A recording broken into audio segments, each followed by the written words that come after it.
Good morning, StarCraft fans. We are back again with Group D this time. And of course, joining me is the one and only the Big Gyp.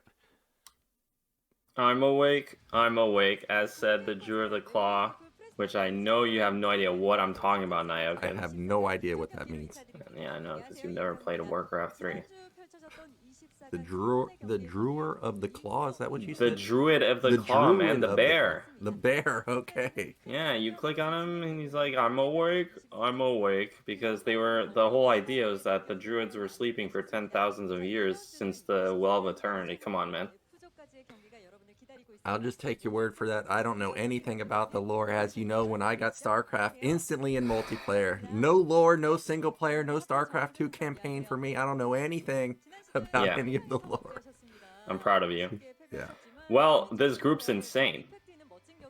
I agree, man. You know, we got my favorite player, Jaedong, in here. We've got JYJ. Oh, yeah? He's your favorite player? He's my favorite player, other than fantasy. If we're eliminating fantasy, other than this guy and that guy and one what person? about Skeleton? Skeleton. I only mentioned Skeleton because he played super meme builds, but they worked. Skeleton, guys, is this pro gamer from like the early 2000s that Nyoken keeps referencing to me, and I make fun of him for it because I've never seen. Well, then I loaded up a YouTube VOD. Yeah. And this guy was basically, 9 pulling against 2 gates nonstop. So that was StarCraft back then. But honestly, guys, this group today is absolutely amazing. You see the players on screen right now. JYJ, TY, Shuttle, and Jaedong. TY, of course, aka Baby, aka the StarCraft 2 player talking right now. He's kind of a legend.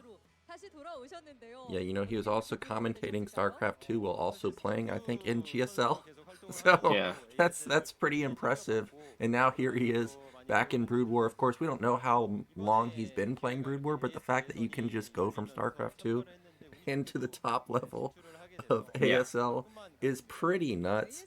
I think it's going to be a really hard group, though, because his opponent on the right side, Mr. Jaedong, according to Rhett, he's playing really well. And then, of course, like you said, JYJ in the group. I know you are really a big fan of JYJ. When JYJ won his ASL season, you didn't seem to be surprised. Whereas I think the majority of people were like, what?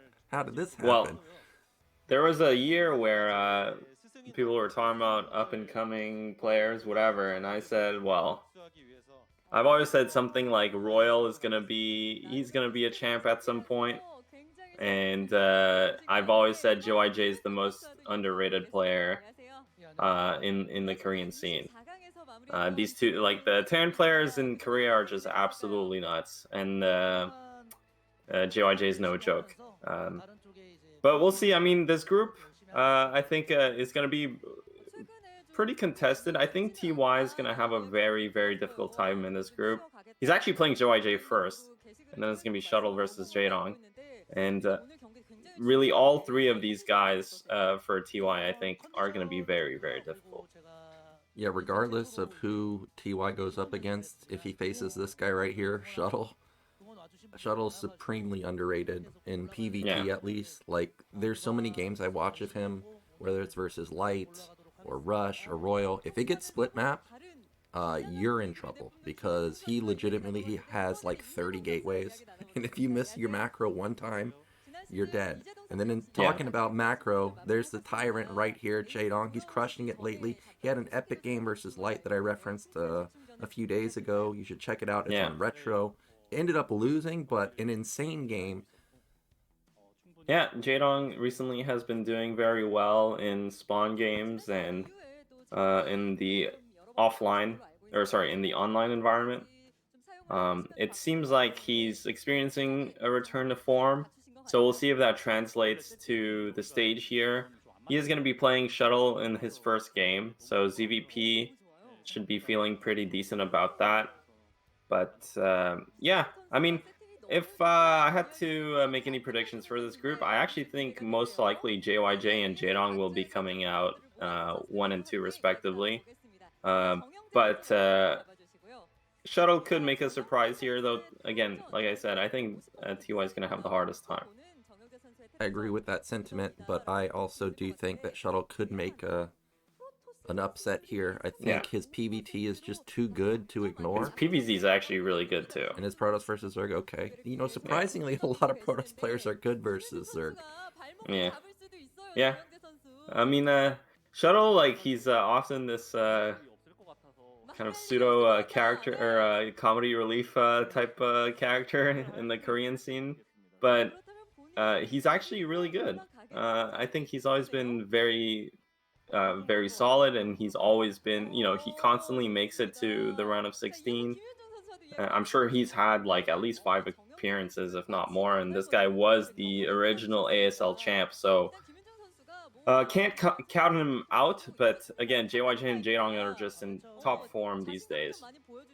Yeah, I think, what was it, like a couple seasons ago, he seems susceptible to weird all-ins. I think Bishop Marine medicked him on, what was it, 76? And just outright died. So Shuttle can be hit or miss. What I do like about Shuttle is over the past few seasons, he's changed his style from being like a carrier type of player to more gateway style. So you can't just necessarily blind counter him like, Stork, for example. When you play Stork, carriers are coming. If it's anything else, Stork's in trouble, right? So I do like the fact that Shuttle can mix in a variety of styles, and we'll see what he's got planned for this season. I'm sure he wants redemption for his 76 loss last time.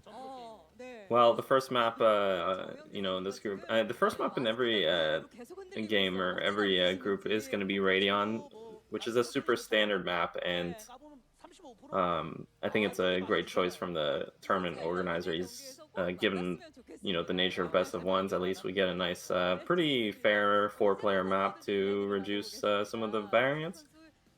But yeah, I mean, the players are just, actually, I've been tuning into the Tastosis releases on YouTube, and Ziggy's been doing a really good job translating these. I told you, man. Yeah, like, when he came to Korea, he told me he was like level 5 or level 6, and I was just like, what, man? How do you place into level 5 or level 6? Because, as I stated, I obviously took Korean classes while I was in Korea, and I can tell you without a doubt, the people that just directly go there, like directly place whatever level they're in, they were easily the best in the class. So they were saying once you reach like level 4, you're basically fluent in Korean. So he's even better than that. I agree, his translations are like really good, and they seem like just on the fly. He can understand. It's all like when Scan was translating Korean to English also, I was just like, dude, how can you translate and also listen at the same time?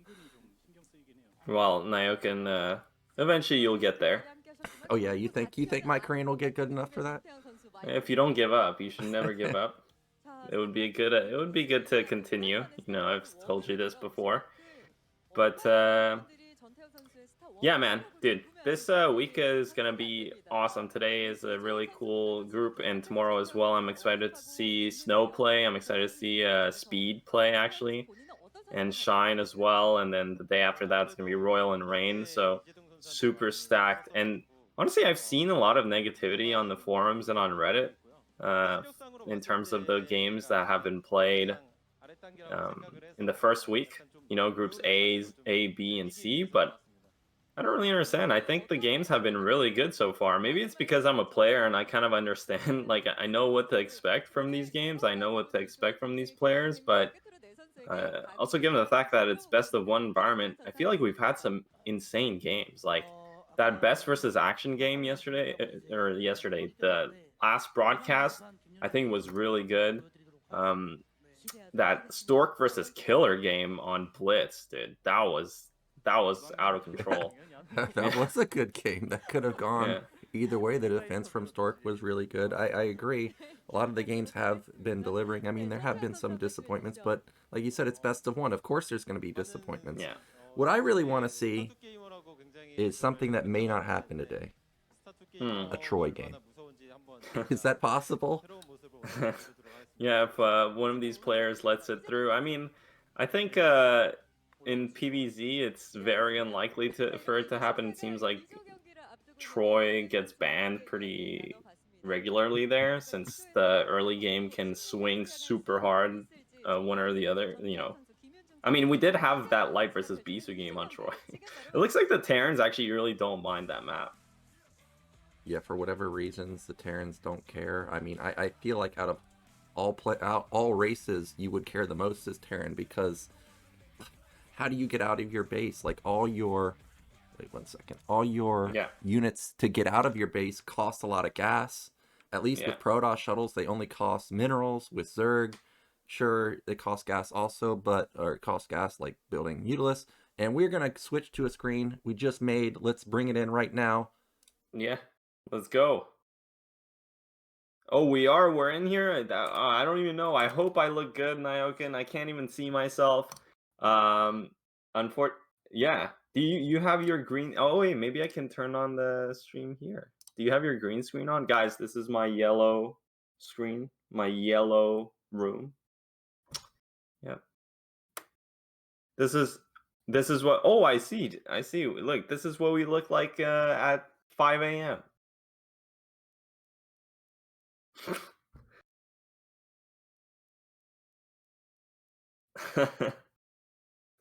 Yeah, 420, dude.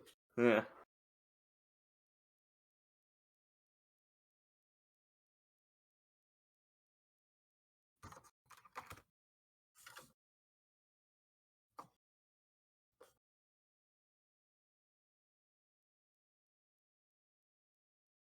Are you Nyoken, are you muted? It says you're muted right now.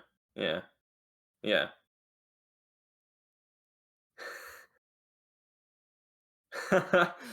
Technical issues. Well, we'll get that sorted. You know, it is day one trying to have our own setup here. And well, anyway, Nyoken, you can maybe just change back to the groups now, because they're showing the groups anyway. Yeah. We'll get that ironed out at some point. You know, Nyoken, I still have to teach him how to use OBS, because you know, I've been the resident technician for a lot of people at this point. Yeah, and you have. this group, JYJ, TY Shuttle, JD, yeah, apparently you fixed it. Yeah, I just switched the screen. I'm kind of weirded out how the input is muted. Yeah. Because the input is the exact same in OBS. So Well, I don't know, but you can't have it all, Nyoken. You can't have dashing good looks and a working microphone. Apparently not. Oh yeah, by the way, guys, I did buy a new microphone, so if audio levels are off, let me know. I'm trying to do everything. It's hard to take care of everything all at once. Let's see what these stats say. I see it says 1-0 for Jaedong. Couldn't read past that, but over It says 2-0 for Baby. 2-0 for Baby over Jaedong or something. Yeah.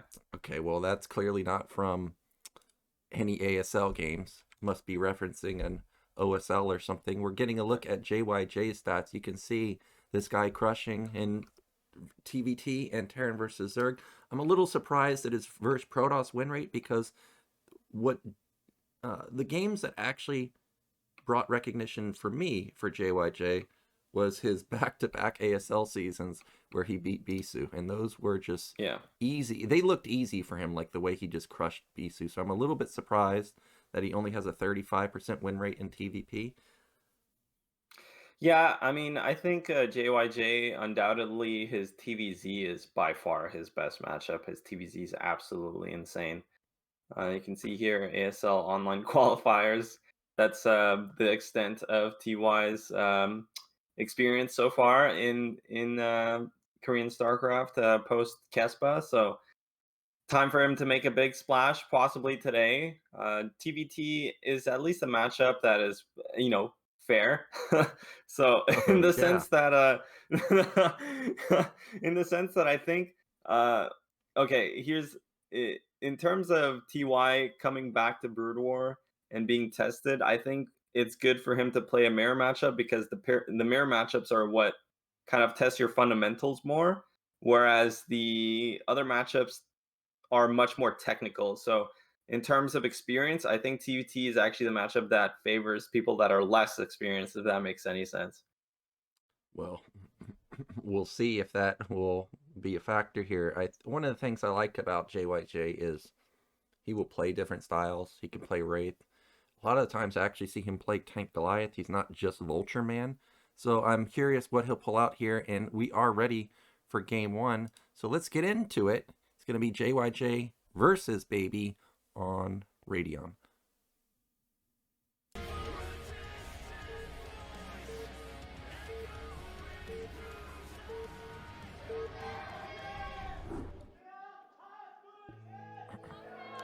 Okay, in the top left, former ASL champ, it is JYJ. And in the top right, it is TY in the blue Terran. Yep, so I know you have a lot of input on TBT, Vulture style, other build, other type of styles. What do you think we can expect from Baby here? Well, I mean, I don't know. I haven't seen Baby play too much. Well, the games I have seen from Baby, when he plays stuff like K-League in particular, or he plays in, I've seen him play in KCM, I think, occasionally. He plays very standard, and he plays, I mean, he plays like you would expect a Terran of this level to play. Just sometimes seems to be not quite as precise, is how I would put it, as the other more experienced Terrans, which makes a lot of sense. Obviously, TY has been essentially playing StarCraft 2 professionally for the past, X amount of years. So making that transition, I think a lot of his mechanical skill, overall management skills are gonna easily come in.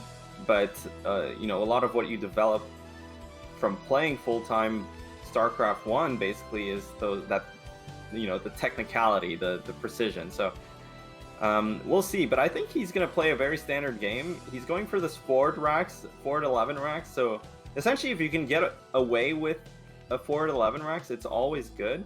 It gets the racks out onto the map, so you guarantee scout your opponent as a follow-up much more easily. It can put pressure on to command center, fast command center builds.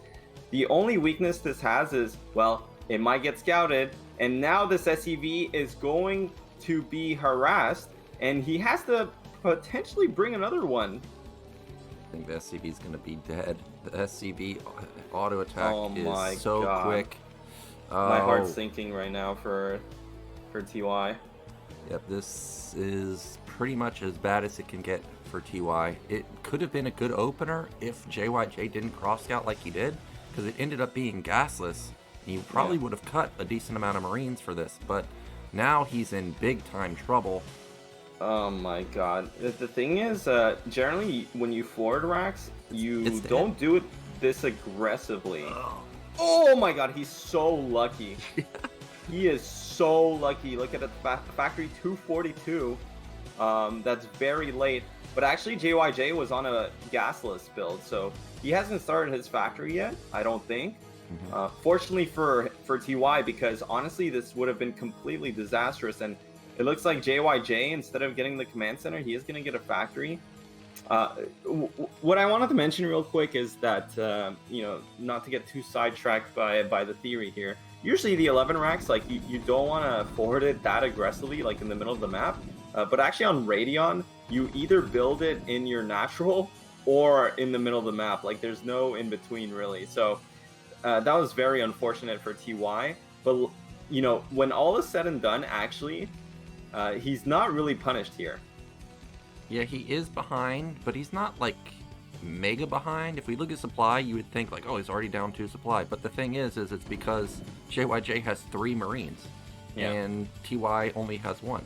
So actually JYJ spent an additional 100 minerals on the Marines, which aren't really the most effective unit in TVT. Of course, it pushes the racks out, so it will limit scouting, but I think this is a recoverable position. Look at this, actually, he has a bunker coming up. So I guess because JYJ didn't get his factory up that quickly, he's worried that an incoming Vulture attack could be coming, but we know that that's not coming, and that's going to allow TY to actually start coming back. I really don't understand what happened with JYJ's build. I think he had a hiccup. I think he was a bit more offset about scouting that center racks than TY was. because like I was mentioning, he was on a gasless build, but then he built his gas late and then built his factory, and you guys saw that the command centers essentially went down at the same time, whereas the gasless really wants the faster command center. And then on top of that, he built a bunker, so actually TY is ahead now. Yeah, we got the triple factory coming in. You're talking about how he plays meta, so it's no shocker to see this. And I was talking about how most of the time when I watch JYJ play, he plays Tank Goliath. Yeah. I feel like Tank Goliath is kind of like a middle of the road build. It counters, Wraith pretty hard. It's okay versus Vulture. It's okay versus everything, but it's not like... It doesn't give you map control like Vultures do. I mean, Vultures are just so insane, lay mines everywhere, and they can actually fight tanks sometimes. Double add-on, okay. Yeah, this opening right now, I would say, is kind of a disaster for JYJ. There's a sort of soft rock, paper, scissors in TVT in the early game build orders, where, like you were mentioning, Nyoken, two factory armory is good against Wraith. Wraith is kind of good against 3 factory because, the armory is so late, and 3 factory is just really good against this 2 factory. So I think TY is going to have a really, really good position here, because basically with 3 factories, he can make more units than his opponent. He can start off with this mine, like forward mines to control the map, whereas the 2 fact player, I mean, he's going to have to, fight a bit to get out on the map and to stabilize here. And often the 3 fact player in this situation can actually get a command center off of 3 factories, whereas the 2 fact player, as you guys are seeing, has to often go up to 4 factories. So in general, if we get to that 3 base setup, the 3 factory player will be a bit more optimized in terms of their timings, in terms of their 3cc, SCV count, etc. So slight advantage here to TY, which is crazy considering the opening. That was really almost disaster zone for TY. Yeah, it really doesn't get any worse than that. Okay, clears out the mines. Are you surprised at how fast this was a 4 fact? Because I'm looking at it, and I'm just thinking back to my own games, and I'm like, dude, how are you getting all this? How are you getting all this money? Whenever I try and build factories this quickly, I don't have any actual units. Yeah, I mean, I'm not quite sure, we'd have to take a look at the replays and stuff, but it seems well timed out. If you're actually going for a 3 fact into 4 fact, usually the 4 facts are down by now, so I think JYJ is fine. And the reason why you need the 4 factories is eventually you want to make, more vultures to kind of contest your opponent's vultures. But it looks like TY, he's not feeling comfortable staying on 3 factories, which I think is a bit of a mistake. He could easily have enough units here, and he didn't actually make that many vultures from the opening, and he doesn't have that many mines. Maybe he was scared that JYJ was actually on a starport build, but a bit of a missed opportunity here from TY to grab a bit of an advantage. Well, I was about to point this out. TY doesn't really need to go past this point in the center of the map, because if he can just sit here and control this area, he'll be the one that can actually get top middle. However, we do have to say JYJ's army is very strong right now relative to TY's. He's just going to go in and bust this. And smartly, TY turned around. This is really scary for TY. I think, again, TY just didn't make enough vultures from that opening. He transitioned a bit too quickly into tanks, so he doesn't have that many mines covering everything. And now JYJ with the 4 fact production, he finds the weak spot. He's not even sieging, he's just A-moving. This isn't even a TVT. The mines connect on the top side. That was a bit bad for JYJ. Actually, he lost a lot of vulture. But he has so many units in comparison to TY, and he's just steamrolling here, and this is quickly going to snowball. Yep, and that may actually be all she wrote, because now he is on the counteroffensive. If he sets up a contain outside of the choke, 3rd base is cut off, mid is cut off. Just don't go too deep. Don't get in range of siege on the high ground, and JYJ is going to have this game. Yeah, no, that's it. I mean, these vultures are going to get inside of this natural. TY will most likely hold, but not without losing a lot of SCVs, and TY was building this 3rd command center at the bottom right there, but that's not going to, finish anytime soon, most likely. Although JYJ is not going to spot it, it doesn't really matter. TY is losing so many SCVs. This is an insane amount of damage. Yeah, this is game-ending damage, unless 2-port Wraith or something appears out of nowhere. This is probably going to be it for TY. This was surgical. I don't know how this happened, but JYJ exploded in terms of units. You were expecting to see TY be the one explode in terms of units because he had the 3 factor. Yeah, well, that's what I meant when I said I think TY sometimes he just doesn't seem that acute, technically speaking. So I think overall he has good management, but he's just missing some of those timings, and he got completely blasted there. I honestly don't think that should ever happen, especially, again, when you open 3 factory, you should have more units. I know that JYJ got, opened 2 factories straight into 4 factories, but the early 3 factories really accelerates everything, Nyoken, and I think, I don't know where he mismanaged. We could go back to this game and have a magnifying glass, but I promise you, that's not how it should go. What happened this game, basically. So, kind of unfortunate there. TY is going to stabilize. He does have this 3rd command center. Luckily for him, the SCV did not get picked off or whatever. So both players kind of expanding at the same time. But definitely there's a significant SCV lead for JYJ, and that's going to translate into more units in the mid game. Yep, I am surprised that the game's just not outright over, because once the contain got... I guess he did go deep, like I said, and he did lose all of his tanks at the natural, but I thought that this game was just completely done. It is only a 15 supply lead, but like you said, a lot of it's in the SCVs, which means that there's just going to be massive eco advantage. However, there is a drop, and he does load up 3 vultures. If he can get in to the natural while JYJ does an attack at the same time, that could rack up a lot of kills. And actually, we're going to go for a drop and try and push through the center. Now, I don't know about this. TY is trying desperately to get some... Yeah, there's the right... Get some space on the map. He needs to kill SCVs, and he needs to get some space. He's getting contained, soft contained here. JYJ is actually on Wraith Cloak. Wow, those 3 vultures getting in there. I don't know how that happened, but this could be kind of bad for JYJ. Unfortunately, though, TY was not focusing the SCVs at the natural. And only really these 3 vultures here were picking up damage. So you can see this is kind of TY's kind of multitask from StarCraft 2 playing in here. But is it going to be enough? Yep. There's a multi-pronged attack and also a push to the center. This is what you see when you see top-level play. There's always action going on everywhere. It's not just Terran players sitting in siege mode, camping the game out. But it's still a 30 supply lead for JYJ. We've got a vulture... a vulture gift, really, that didn't do much at all, and it looks like TY may actually get enough map control to secure the center, possibly. Yeah, and Radion is a kind of map that you can turtle pretty hard on, especially if you're on 4 base here, so it's crucial for TY to gain the space, because now he can take 12 o'clock, and man, this game's really scrappy. Honestly, I think JYJ missed some opportunities, kind of similarly to how in the early game he scouted that Rax, but didn't even get ahead. He kind of got himself behind, and some vultures coming into this 3rd base from TY, they are going to kill a lot of SCVs. They're going to disrupt the mining. The Wraith switch here from 1 port is going to disrupt this 12 o'clock, and I'm not sure if TY actually has Goliath range yet. I don't think he even has Goliath in general. He has 2, but there's 6 Wraiths. The 6 Wraiths are just going to kill. Okay, he's not actually going to commit. I guess he's fearful that of those 3 other Goliaths coming in. Yeah, I mean, you desperately need Goliath range by now. Okay, there he goes. Of course he's going to have it. I mean, 2i's really good. He's a really strong player, so... but it's just not coming together this game for him. He's down 40 supply, mostly in workers. JYJ is getting some efficiency out of these Wraiths.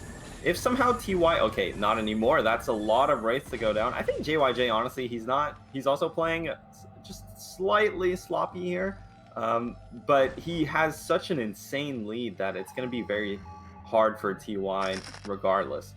Yep, and this is where JYJ may be able to just get a stranglehold on the game. I don't think he can actually bust top right, but he can set up a contain and just say, hey, okay, you're going to have 4 bases, but good luck after that because you're never getting out. And in TY's base, I wish we could get a look there because, one of the best ways to get out of contain like this is, dropships, battle cruiser, Wraith switch, but it seems like TY is just flooding factories but Yeah. JYJ's maxed in a second. Yeah, I mean, this is kind of a disaster here for TY because he's essentially contained to his quadrant of the map, and JYJ has enough rates to kind of dissuade TY from going into dropships. There's no real good choice here for TY. I mean, if he sits there, maybe he can, you know, you were mentioning maybe he can start building battle cruisers, but that would take a really long time. JYJ then could just max out and do kind of like a pre-battle cruiser timing, almost like you would against Protoss. The options just aren't quite there for TY. Maybe if he can get out onto the map and push JYJ enough away so that TY can start expanding towards the bottom right. But you can see JYJ already exploding onto the map, especially in the bottom left, and that's kind of a result of his lead in the mid game. Well, this was a good clear right here. He's going to lose the minimum. However, it opens him up to a massive attack at the front, and this fourth base is going to be breached. There's no hope of holding this. There is a billion tanks here from JYJ. Also, by the way, there are drop ships for JYJ. I'm not sure if he actually loaded them up, but TY, instead of trying to hold his fourth base, he's going to try and counter. But hey, more tanks there. Yeah, TY needs to get something out onto the map. I mean, as this stabilizes, maybe TY loses 12 o'clock. He gets some space, but okay, I'm not going to sugarcoat it. The supply lead is astronomical here for JYJ. It looks like finally all the small advantages that he had in the early game translated into his factory explosion kind of earlier, his supply explosion kind of earlier, and now he's putting the final nail in the coffin, and it looks like TY recognizes it. Yeah, I feel like the GG's got to be imminent at this point. Doubling the supply is JYJ. Yep, yeah. There it is. GG comes out. Well done from JYJ. He's going to take down TY. TY put down a good fight, though. Like, I was pretty impressed that he was actually able to recover from the disaster opener, right? And then also recover from his bust at the natural. Like, he actually got his third base. It looked like he was going to get his fourth base, and, you know, we may actually get to late game, but JYJ, too solid. Yeah, I mean, at the same time, I think JYJ looked a bit shaky in those games, and could be the X factor of him playing versus someone like TY, a new player. I don't know how much experience he has against him. Of course, TY has that whole like gravitas of being a top SC2 player as well. So you don't really know what to expect. But when he saw that, it was so weird because when he saw that center racks, then he overreacted. He delayed his entire like gasless build. And TY ended up having the command center at the same time, despite going for a factory expansion. So it was that just a lot of this game was so weird, Nyoken, but JYJ putting it together like you would expect him to, given the experience, like the experience differential. Well, I'm kind of surprised that the worker lead was in favor of TY at this point. Supply lead in favor of JYJ. Like I said, his army is just so strong. Like, I don't know how you open tank Goliath, have this much stuff, and then go into a 4-fact Vulture timing. Generally, the only way you can afford moves like this is you open Vulture first, but he just had so much stuff. I thought it was over right here. Yeah. Yeah, TY played a bit too aggressively there with his tanks, and that you don't see that very often in TVT, where the units are spread out like that and they just take fights without siege. So you know, a bit all over the place, but JYJ does come out ahead in this first game. Yeah, now we keep saying that TY is a StarCraft 2 player, but let's not get it twisted, folks. TY was on We Made Fox back in the Brood War era. Like, he didn't just come from StarCraft 2. He's got the skill in Brood War. Yeah, back to 12 years ago, 14 years ago. Well, we're going into break, and then we'll be back.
All right, we are back and we're about to get into game 2. Just had TY fall to JYJ. Yeah, and again, an interesting game. Next one is going to be really awesome, though. Shuttle versus Jaedong. Yep, you were saying that Shuttle has good PVZ. I think in general, most people think of him as an expert in PVT.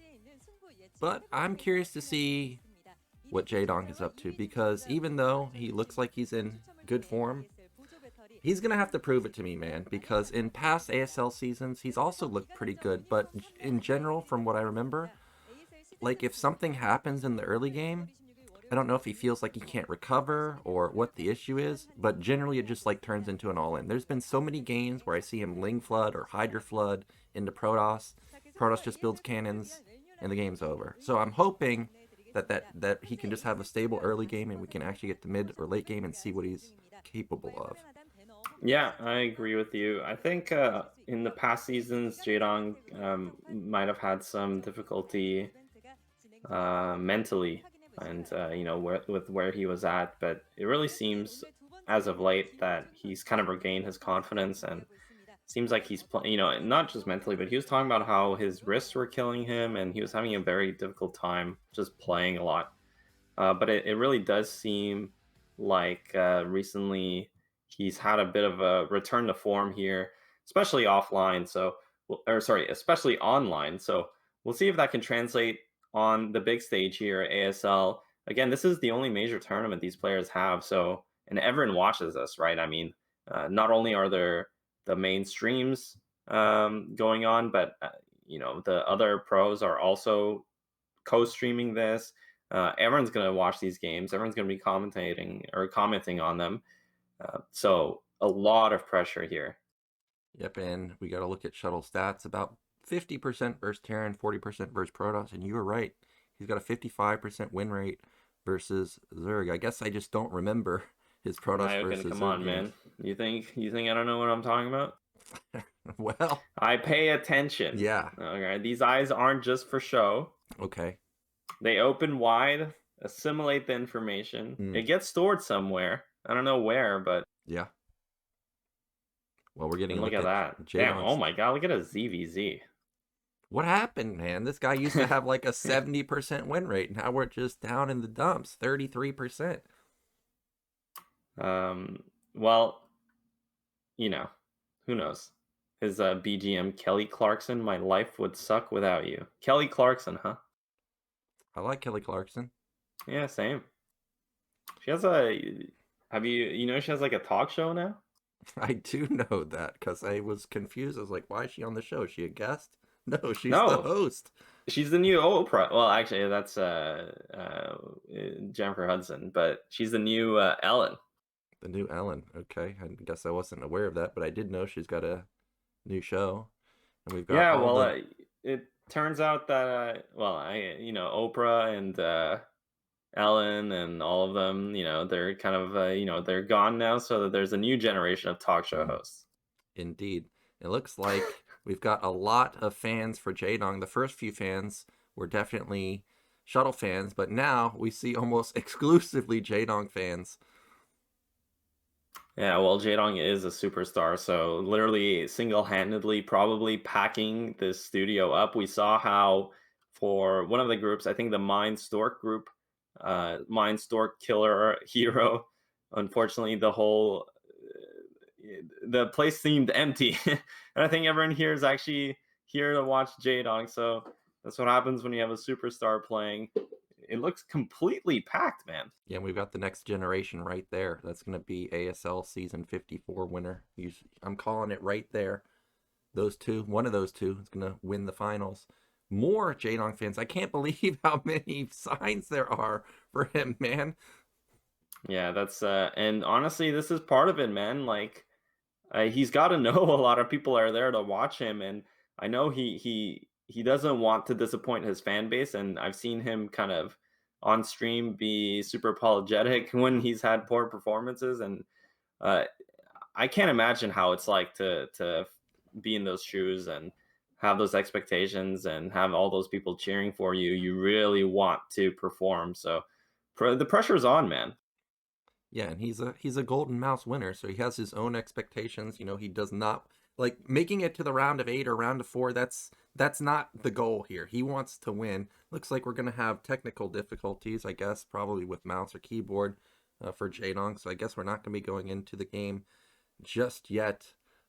You were talking about Shuttle PVZ. Now, as I've mentioned in previous casts, Best, he likes to play Maelstrom style quite a decent amount. What about Shuttle here? You think we could see Maelstrom? You think we could see anything other than Corsair opener?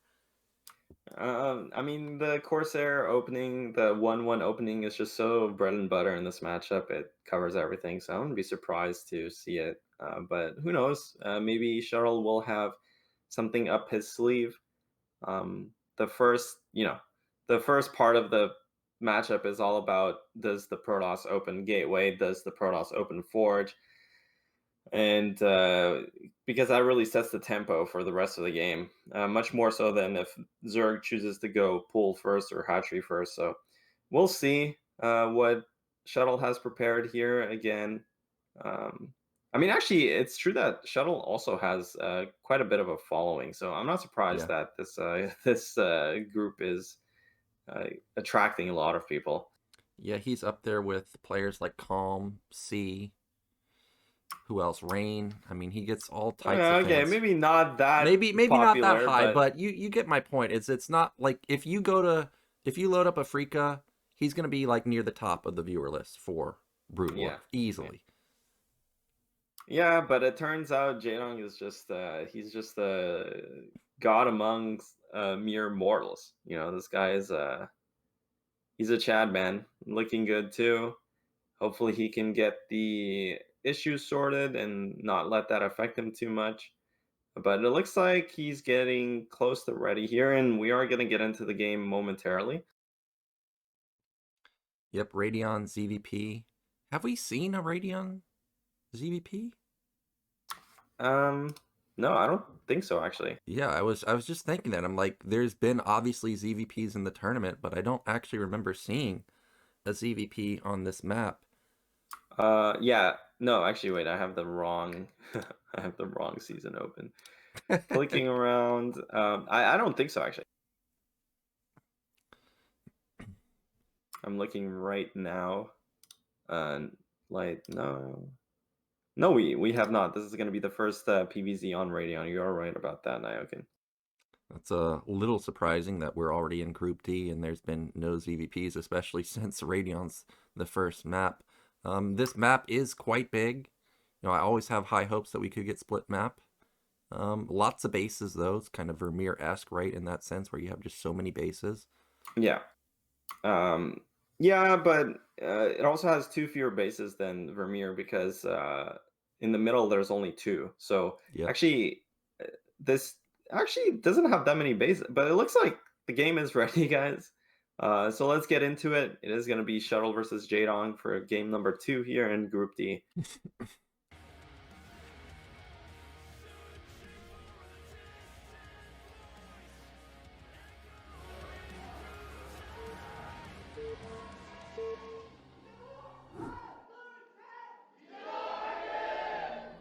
Okay, am I getting debated? I am not. We have Shuttle in the bottom right. And we have JD in the bottom left. Alright, we got horizontal spawns. Of course, like you said, we're waiting for initial openers from Protoss. Will it be Forge? Will it be Gateway? We've been seeing a decent amount of Forge openers. Also been seeing a decent amount of Forge openers in Protoss vs. Terran, by the way, which is surprising in my opinion. Yeah. It looks like the Overlord from Jaedong is not going straight to the natural to the bottom right, but going kind of diagonally there, most likely to spot the probe and see, is it coming from bottom right, is it coming from top left? So good opening here. Good scout pattern opening here from Jaedong, and he is going to scout that. He is going to spot that probe. Yep, he will spot the probe, so he's going to know exactly where Shuttle is. This is, of course, good news for Jaedong fans. And he will instantly, I assume instantly, go pool. Yep, there it is. So this was an overpool for him. Yeah, and actually, Shuttle was planning to go. This makes a lot of sense actually from Jaedong. Had Shuttle went for a gateway opening, the probe would not have been scouting this early. Yeah. So this from the probe getting here so early telegraphs a forge opening, meaning first of all, Zerg sees with the Overlord that when the probe is there, he doesn't want him to get his hatchery blocked if he goes hatch first. So he is going to put down the pool. But also, it is going to prevent Protoss from cannon rushing here. So even if Jaedong wasn't initially planning to go for pool first, undoubtedly the Overlord spawning the probe changed that. Yep, and we do have hatchery coming down. It can't be Nexus before Forge because of it being an overpool. So it's just going to be Forge, Nexus, Cannon. About as safe and efficient as you can be as Protoss. We're waiting to see gas timing for Zerg. Also, where's this third hatch going to be placed? Lately, we've been seeing a lot of Zerg players build it at close third bases, so I imagine that it's going to be going to mid-left, and that's exactly where it's going. Yeah, and Protoss getting that cannon as well. So far, pretty standard opening here. Jaedong, actually, his gas isn't too accelerated. He's getting his hatchery first. This is pretty standard timing from both players. Generally, Forge expands do tend to tech very quickly because, you're just not spending the minerals on Zealots.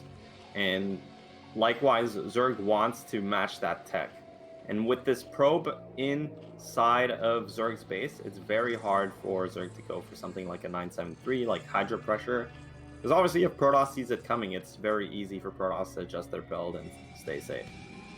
Yep, Gateway is about done for Shuttle, so Cybernetics should be coming down pretty soon. We're at the point in the game where it is imperative that that probe stays alive as long as possible.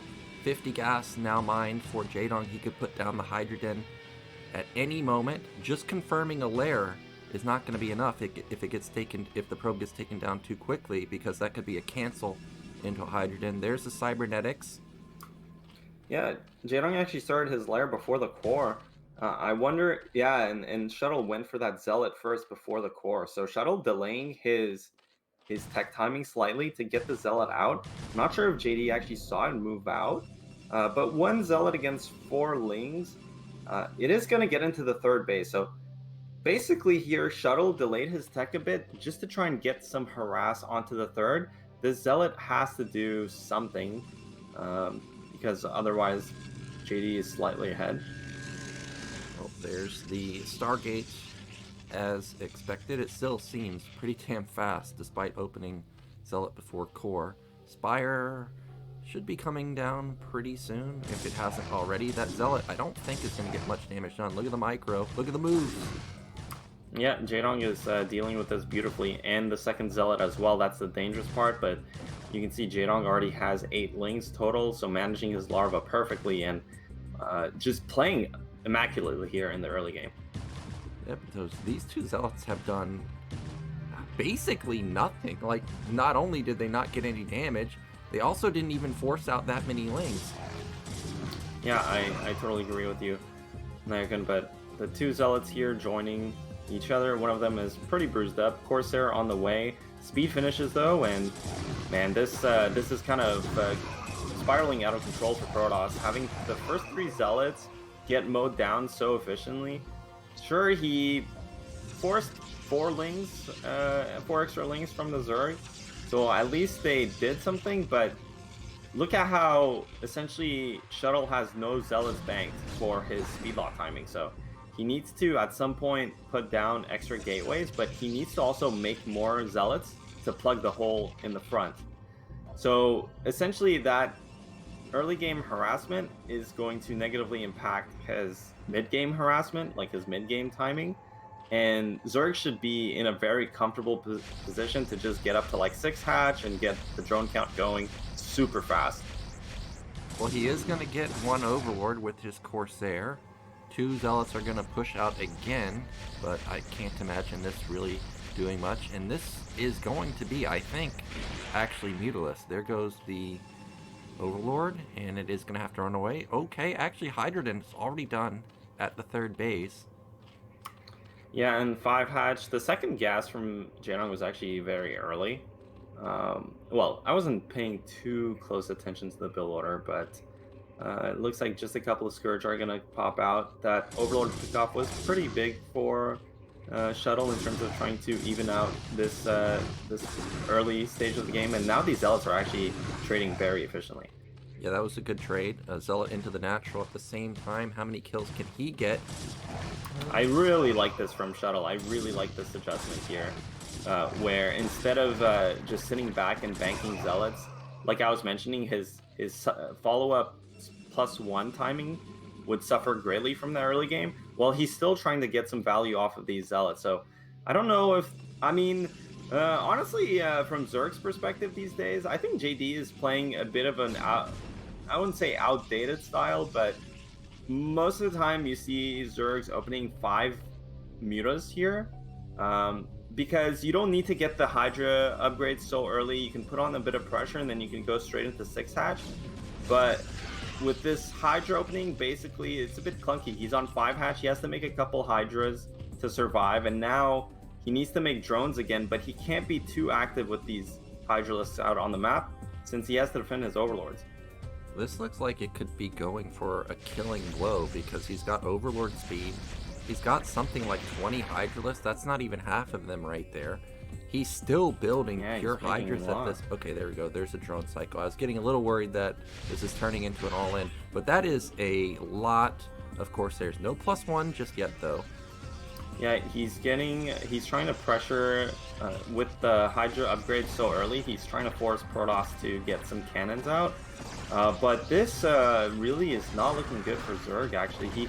I don't really understand, since the Zerg player essentially blocked Protoss's harass so efficiently, but he still made a lot of units here instead of making drones. So the trade-off is that he forced 7 cannons here from Protoss, and I think those cannons might have delayed the gateway timing. And if that's the case, then that was definitely well done from Zerg. But it was a bit of an investment because his drone count is definitely lagging.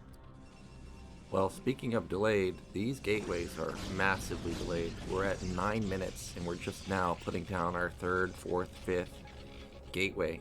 A lot of times you're seeing gateways done at that point, so Zerg is under no threat of being attacked for a long time. Wow, and he goes up into, what is that, 9 gate?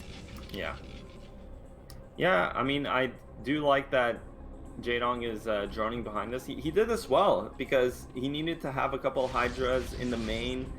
He needed to have enough Hydras in the main to defend against Corsairs, and then he needed to have enough Hydras to pressure the front in order to make cannons. But it was very aggressive. It was a very aggressive way of doing this when he could have just sat back and droned, especially given the early game advantage he accrued through just defending the Zealots. These Corsairs, I can't believe that they're able to just kill the Scourge over and over and over, despite not having +1. None of the Scourge have connected. We've got Robo coming in. This looks like it's well timed if there's going to be a lurker switch. Again, supplies are very close, but the 9-gate production is that's a lot of stuff. Those Templars are also banking up a lot of energy, so Jaedong should probably consider backing off at this point. Yeah, and the Overlord will go down. No DT here, but the Zealots will trade pretty well against just 6 or 5 Hydras. And honestly, if I'm Protoss, I'm feeling okay. That's a lot of Hydras. You can see Jaedong is definitely on that 45 drone count, 6 hatcheries. Zerg's macro is online, but so is Protoss. I mean, he has a lot of gateways, and he's going to be churning out Goon Templar. And we saw earlier that Protoss already has 4 Templar. Honestly, this is a very comfortable position for Protoss because there's no way Zerg can get mutas into this amount of Corsairs.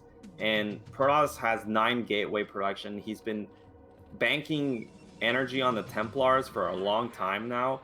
So this timing is going to be crisp. Probably 1-1 almost done, but Lurker Contain coming through. Yeah, this is a tiny choke though, so Zealots are going to get eaten alive. Well, you got to burrow your Lurkers. And honestly, Shuttle, I mean, he's gonna be really happy. That's 4 lurkers going down. He lost just 1 Templar. It looks like he lost most of his Corsairs though, which would have been a huge blunder. Yeah, that's going to be a big loss because now the Muta switch can actually happen, and you can see Jaedong's got the gas to make a Muta switch. However, that is a huge amount of Dragoons to help fend off a Muta switch if it actually comes. Yeah, but that is that can be a way back into the game for Jaedong. I'm not sure what he queued. A lot of his resources went down the drain. No, it's just a bunch of lurkers, so no Mutas coming out. That potentially the Muta switch could have been super strong, but he committed most of the gas to the lurkers. Jaedong, this is such a huge problem for Zerg though. Usually these lurker contains, you want to have them in front of the Protoss's Nat. In this position, still, it is a bit oppressive, but Protoss can just take the third. Well, he can take the third, but how's he going to get into the center of the map? He's going to try and bully his way in with Storm, Goons, and a handful of Zealots, but there's so many lurkers here. The Arc is pretty good for Protoss, but the Arc is a little bit better for Zerg. Now, that's a good Storm, hits a lurker and a lot of the Hydras. Supplies are still very close, though. Does he not have any more Storms? Okay, there's one, but he's not using it. There it goes. Oh my god, dude, Shuttle's PVZ is actually so nuts, but I think he might have overextended slightly the flank. I think actually Protoss's army is just going to get sandwiched. Does he have enough though? The upgrades are really strong for him. He still has a lot of gateway units, and the Zealots are in front tanking for these goons, so I think he's done it, man. This game is on a knife's edge, but the reinforcements from Zerg are coming through. Yeah, look at how low those goons are, though. Like, they can all pop in an instant. They're like half health. Jaedong desperately trying to get the goons. The goons are really the backbone of the army here, along with obviously Templars, but he doesn't have any more Templars. And look at this, something that we don't see that often these days, which is the +1 armor upgrade. It's an underrated underrated upgrade for Zerg, because a lot of Protoss players, they just rush +2 armor, but this +1 armor is going to nullify the +1 weapon of the Protoss now. Yeah, the upgrades are really nicely timed from Jaedong this game. Most likely his second Evo was super quick, so that's going to be good for him. I think Shuttle, honestly, he had a really good trade and then slightly overcommitted, and now the problem is he didn't take this third behind it. I think had he not gone all the way, if he just shaved off the first couple lurkers and then backed off, took his third, and then went in with the second wave, he would be in a much better position. But Radion, it is hard to take that third base. Once you come into that third base, Zerg can harass it and then pull your units out of position, and then you kind of have to have your units where Shuttle's units are right now, but you can see how far away they are from defending the third. Well, this is going to be another attack incoming. 30 supply lead this time. Is it enough? You can see that there's more Zealots this time, whereas there were more Dragoons last time, and the Zealots just took a lot of damage there, but there's not that many lurkers left over. In fact, there are none. Yeah, and honestly, Shuttle, he's a god, man. Gosh. He's really good, and he's really good at this matchup. Every time I watch him play, he plays it so well, and you can see that he was basically being super aggressive to cover for his third Nexus. Now his third Nexus is going to get canceled, but the counterattack might just end the game. Yeah. This is make or break for Shuttle. If this attack doesn't work, he's going to be basically out of money, because we're getting to that point in the game where minerals are going to be running dry. However, this looks like an unstoppable army. There are no lurkers. Hydras cannot win this battle by themselves. You can see the flank coming through the back. Is it enough, though, is the question. These fights are so close, Nyoken, but I think Shuttle has just enough. The Zealots in the front are actually +2 armor kicked in. That was his timing here, so that's why his units are just doing so well, and look at how he's rallying just Zealot Templar behind this so he can reinforce super quickly. These Hydras are going to get bopped. The supplies are looking abysmal for Zerg, and it's just a matter of seconds before Protoss busts the Nat. Yep, there it is. GG just abruptly ends, and that means Shuttle, he's actually going to take the game. I was a little worried that he was not scaling into his gateways early enough, but somehow he just explodes in terms of supply, up 20 in the first fight, up 30, and then up 50 at the end. Yeah, Shuttle, honestly, he's killer in this matchup, man. I thought the early game went quite well for Zerg. I'm not quite sure that making the Hydras and forcing the cannons really impacted the game that much. perhaps it would have been easier for Zerg to just drone up faster. But at the same time, the key moment was really when Zerg went for that early contain with the 4 lurkers, and Shuttle instantly pounced on them and got a favorable trade and just kept getting trade after trade and never got contained. Yeah, this is where it looked like it was going to get dicey because the contain was massive. You can see Jaedong has an army on the right side, which is how he was able to flank. But like someone in the chat mentioned, that flanking army wasn't part of the fight for like 30 seconds. Like, watch how long that group that you see off to the side right there at the very right side, how long it takes for them to actually engage here. Well, I think Shuttle is aware that the Zerg is going to have some units here positioned to go and harass the 3rd Nexus, which is why he attacked as he was expanding. And, you know, it's kind of non-committal as Protoss. He can poke and see what Zerg has, and he saw Zerg had nothing, so he committed with it. And Zerg didn't react in time. And this attack timing on the +2 armor just worked out so good for Shuttle. Yep, just in the blink of an eye, Protoss has an unstoppable army. No lurkers means that the Hydras they just have no chance here. The Zealots can just run rampant. They're not taking any splash damage at all. Like, they're basically immortal. Like, those Zealots were on top of those Hydras for so long, and there's still 8 of them, 9 Zealots left over. Zealots are really strong on these upgrade timings. They just, once they take less damage, they output a lot of damage. They're just really strong fighters against Hydras. The big thing is when Zerg has a lot of Hydra lurk, they can kind of clean up the Zealots really hard. But in low numbers, Zealots perform insanely well. They definitely do. And we should be having the Hot 6 commercial in a second. So we're going to try this screen switch again, see if I can fix my mic real quick.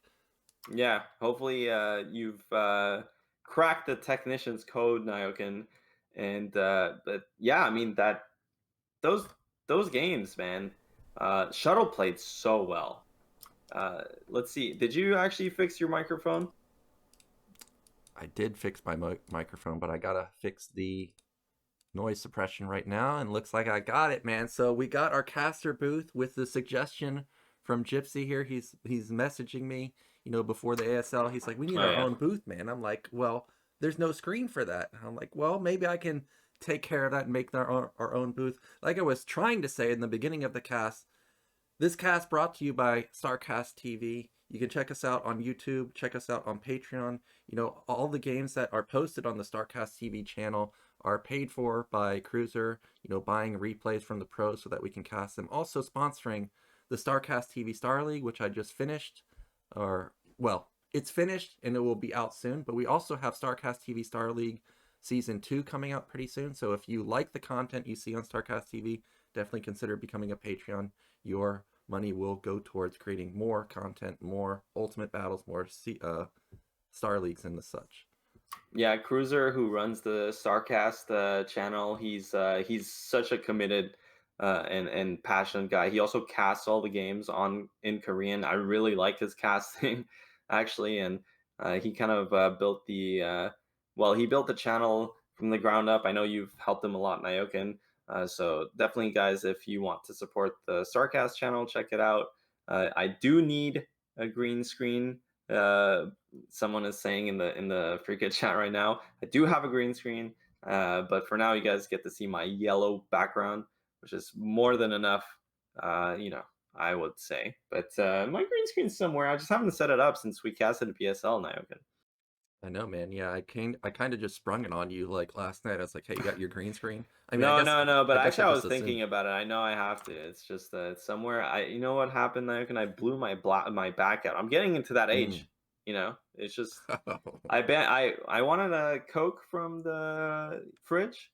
Oh, it looks like we're gonna have to wait until the commercial's over. Yeah, we got a commercial. You guys can't see it, but we're gonna be swapping to that. We're technically swapping to the StarCastTV logo because we can't show the advertisement. So we'll be back in just a few minutes.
And we are back. We're getting into our winners match, which means we have a Citadel ban, a Troy ban, of course, and that means we've got Blitz as our winners match map.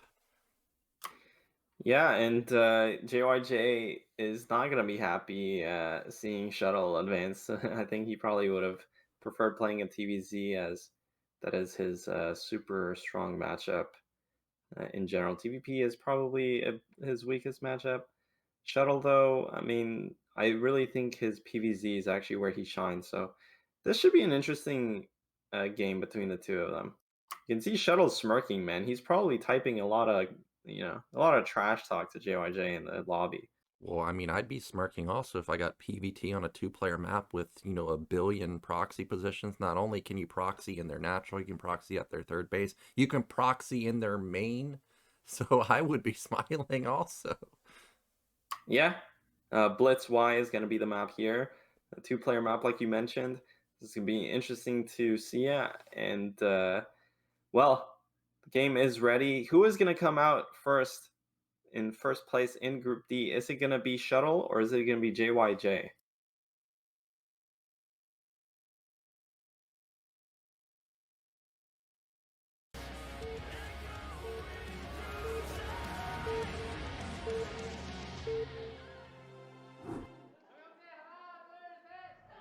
Okay, so in the top right, just taking down Jaedong a moment ago, it is Shuttle. And in the bottom right, JYJ, who won his game against TY, first game of the night. Blitz Y, PVT.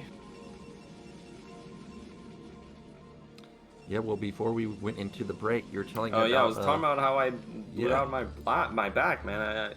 Well, Nyoken, it was my birthday a couple days ago. I hit the big happy birthday. 3-1. Thank you. And, how else would you celebrate, your first birthday into, I guess the second birthday into your 30s by blowing out your back? I tried to get some Coke from, I have this small fridge. I bent over and I died. That's all it took? You just bent over to get some Coke and you're done? Well, a couple days ago I tried picking up my girlfriend and I blew out my back then. And then yesterday. Okay. Let's not talk about it. I just haven't been hitting up the gym. It's been a disaster. Well, I wouldn't have any experience with what you're talking about. That age, I'm still only 27, man. I got a couple more years before that'll happen to me. We've got that probe scouting really quickly. No gas steal just yet. Yeah, forward gate here from the gamer Shuttle. He will go for the gas steal. Very standard on 2-player maps, gas stealing. Protoss essentially controls the Terran build order and gets to see exactly what Terran is doing. But honestly, these days, as has been the case for a really long time now, there is a very clear-cut way of playing these situations. I wouldn't say Terran is in any trouble here. It's just you get used to dealing with this gas steal. There's a very specific flow chart. You can see JYJ is going to go and scout. He wants to see, is Protoss following this up with the gas? Is there a well, the first thing is you want to see if there's a proxy. There's no proxy as far as he can tell for now. And then you want to see if Protoss took their gas in their main. Well, just as a minor by the way, JYJ's depot is late. He's going to either be stuck building an SCV or be stuck having a Marine being built. So he does need to be careful because obviously a Zealot is en route. It's halfway across the map. We've got no gas from Shuttle. This is going to be instant Nexus, and JYJ has pulled off a couple workers. More than a couple. He's pulled off 3 workers to get rid of that gas. He's going to get rid of it really quick, though. Yeah, very standard here. I mean, there's not much he can do with these Zealots coming down. He can't just put down the command center right away, right? So in the meantime, getting rid of that gas, but now that he has the 3 Marines, 2 SCVs, he's going to go down and put down the bunker. But yeah, I mean, this is okay. This is really good trades actually from Shuttle, and this could snowball very quickly if he gets another Marine. Yep, this could be really bad if that 1 Marine dies. The bunker is going to get up though. The Zealot is not in time to make another run by. So in the end, JYJ is going to hold. So well done from that for him. A third Zealot on the way. Okay, just Zealot man. What did he just Whoa, put down? is that an academy? That's an academy, dude. Yeah, I was gonna say that's so weird. There's something happened, but you can see. Honestly, this is how Protoss gets a nice advantage in this matchup. How fast the Nexus is. If Terran were to expand here, he would just start expanding really slowly, and you know Protoss definitely would have a small edge. But the trump card here is an academy. But I'm not sure that this is actually for a bio. Oh no, he is canceling the nap. Oh, he did. What? He's faking. He's faking an expansion. But honestly, I mean, Shuttle saw. He poked with the Zealots. He saw there was no command center. I don't really like this from JYJ. It's so telegraphed. What is he doing? I don't even see an addition. Is there an additional racks at the top side of his base? He's getting like stim. He's getting stim or something. And now he's. I mean, I don't know about this. Protoss sees everything. The Zealots are going to get cleaned up, but he has a lot of time to react to this. How do you react to this, though? I think you have to put down a forge. Yeah, if you build... That's exactly what he did. He's pulling the boys. Okay, we've got 7 Marines, 1 medic. Oh my god. Wait, I think actually he's dead, man. He might be dead. If this is stem, he might be dead. If it's range, he's definitely not dead. The cannon is so slow, though, and that's so many Marines with a medic as well, with SUVs. Only 3 Zealots, but actually the fact that he went for that run by bruised them all up, so he's not gonna have a lot of health. The shield battery is online though, and the goon is out. The cannons, once the cannons warp in, this rush is done. There's only 1 pylon, by the way. Stim. There's 1 pylon. I do also have to point out there's 1 medic, so this is not a lot of healing power. Is there enough damage is the question. The pylon dies. Well, here we go. I don't think there's enough damage. I think the pylon gets up in time. The cannons have warped in, but there's nothing to power them. And the pylon is warping in, but I think JYJ is not going to be able to end the game here. I think Shuttle's going to hold on. The pylon does warp in. Can the bunker out damage the cannons? Oh, dude. Clutch repair. Oh, it still wasn't enough. No, that's it. And JYJ gets... Well, is it enough? Look at supplies. Yeah, he did lose a lot of probes, and actually JYJ expanded behind this, so... Oh my god, man. JYJ is a god, dude. He actually finds these insane openers. That was crazy, and he didn't really pull that many SCVs. He pulled, what, like 4 SCVs? He did pull a little more than 4, but yeah, he didn't really commit here, so he does actually have econ behind it, but obviously it was a big commitment to the tech. Like, we're just now starting our factories. This is why JYJ is actually a fucking... Oh my, I can't... that's how... I can't believe I just let that one rip, Nyoken, but that's how excited I am to see this. This is why he's a champion. I can't believe he found this kind of opening. Really. It's really impressive to me because it was not committal, and I can't see how Protoss holds this consistently without taking damage. Yeah. I mean, this is such a technical opening from JYJ. It's really impressive to see that. I've never seen anything like this, but it's transitioning beautifully into this expansion. And I mean, if you think about it, it's only 1 Rax. You know, it's not like he built the 2nd Rax. Like, my mind's blown right now, dude. As a Terran player, it's just, that's, honestly, I'm really excited to see.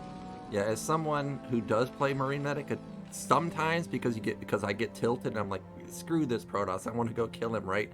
You kind of get debated building an additional Rax because by the time it completes, you should already basically be on the move. So what do you get from building the additional Rax? You get like 1 additional Marine. It's not really worth. The only other game I've actually seen where a Marine Medic push has worked is a similar situation where Terran killed 2 or 3 Zealots and then they instantly countered and just killed the Nexus, but it was Light that did that. I've only seen it 1 time. So an interesting play from JYJ.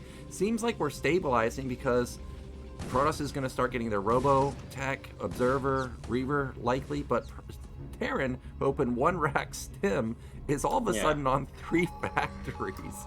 Just as a concept, it's so beautiful, honestly. And, okay, well, it looks like the goons are going to come in. There's no SCVs being pulled to repair. There's no siege just yet, so this is a timing where Protoss can do a lot of damage. Siege does finish, but the goons are already on top of this tank. The high ground miss chance is not working in Protoss's favor, and now the SCVs completely surround the Dragoons. That was a massive misstep from Protoss. That could not have gone worse. Absolutely could not have gone worse. I 100%, if this is Artosis streaming, all those goons connect and that tank dies in one volley. Yeah. But JYJ, he has had luck on his side. Kills, what was it, 6 goons for 4 Marines and 1 tank? Yeah, that was not the play there. I mean, it was the play for a second when the bunker finished though, and it's just kind of unfortunate. That's kind of the lottery, you know, against the high ground. I think a lot of goons missed there. You know, it is just 25% chance. So you could argue that most likely that tank should go down, but it doesn't always quite work that way. If Shuttle had been lucky though, and would have picked off that tank, oh boy, he could have picked off a lot of workers and just kind of kited the SCVs away. But unfortunately, did not work out that time. And now Terran is massively ahead. Well, I'm glad that building was a support bay, because that pylon looks like, you know, a Stargate pylon positioning. I was thinking, dude, there's no way in hell you can go carriers at this point in the game. So it is just going to be normal Reaver. Is he going to try and take that? He is going to try and take that base. That's a sneaky base, but it's not that sneaky when the Rax is right there. Right in front of the Rax. I mean, there's not much, honestly, there's not much Terran can do about these island bases, because they can't be sieged by tanks, and in general Protoss has a much easier time kind of incorporating. I mean, shuttles are part of the Protoss army composition. It's not a big commitment to just keep making shuttles, whereas for Terran, making a dropship is. So these island bases are really good for Protoss. Well, I'm just looking how the game's unfolding.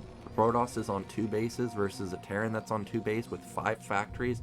You know, in a lot of games like this, you're expecting Protoss to have their 3rd base up and running for like a minute or 2. Why is there a Firebat here? Yeah, the Firebat from the early game, and actually Shuttle was escorting that probe with the goons, but then left it alone, and now it's getting chased by a Firebat, and it looks like he doesn't even want to. I think Shuttle doesn't really know what he wants. He was trying to get a ninja expansion, but I don't know, because he completely stopped going for that top left expansion, and he brought his units back here into the middle. But this timing from JYJ, given just the early game lead that he has, I don't think Protoss can stop this. I don't think Protoss can stop this either. Protoss has no money. You need money to beat Terran, and he just doesn't have any money. Also, it's high ground. This is Blitz. Once the tanks get here, you're not breaking this unless you have, like, I don't know, triple shuttle bomb or something. I think the best course of action for Shuttle is actually to just try and counter, and well, this is not the best. Oh. Yeah, Blitz, despite being a 2-player map, and you can see Shuttle let out a big sigh. His shuttle just shuttle just got blasted. Blitz is actually a very difficult map for Protoss, because Protoss can't really take a fight in the middle, and Terran can just walk straight to the natural here, and it's just so hard to stop these timings, especially if you're behind in the early game. Yep, this is... There's no chance in hell that Protoss can stop this army. Look, the Zealots don't even have speed. Like, that just shows you how far behind Shuttle is. No speed, no 3rd base. I mean, I guess he technically does have it at top left. No Reaver. And it's a disheartening way to lose, but wow. Props to JYJ. That Marine timing was pretty sick. Yeah, I gotta apologize for that big F-bomb, man, but honestly, that's my reaction to JYJ's build. It is so it was just so technical, and the way that he executed it, you can tell that he practiced that to not be an all-in. You know, like, I can't tell you enough, like, as a player, in that situation, you're just crossing your fingers, you're hoping Protoss just dies, get me through to the next round, get me through to the round of 16, I'm on the cusp here. But behind that, he also just macroed beautifully. He had his factories timed out really nicely, and the concept on that, man, just one Rax Academy to pull that off, it's so technical, I just can't even wrap my head around it. Yeah, I feel like if you're going to try and emulate this play, you really need to... Oh, it actually wasn't a command center. It was a Rax that got canceled. Like yeah, I he said, was trying to fake it. Like I said, I've played Marine Medic a decent amount of times, And you don't get any benefit, really, of building the additional racks. So look at the Academy. It's basically done at this point. So by the time it completes, I mean, like I said, what are you getting? You're getting 1 Marine. Now, the Zealots come in here, and now he knows, okay, I'm getting all in by something. He sees more Marines. He still doesn't know whether it's Marine Med. Well, I guess the only option is that it could be Marine Medic, because we don't have a factory by now.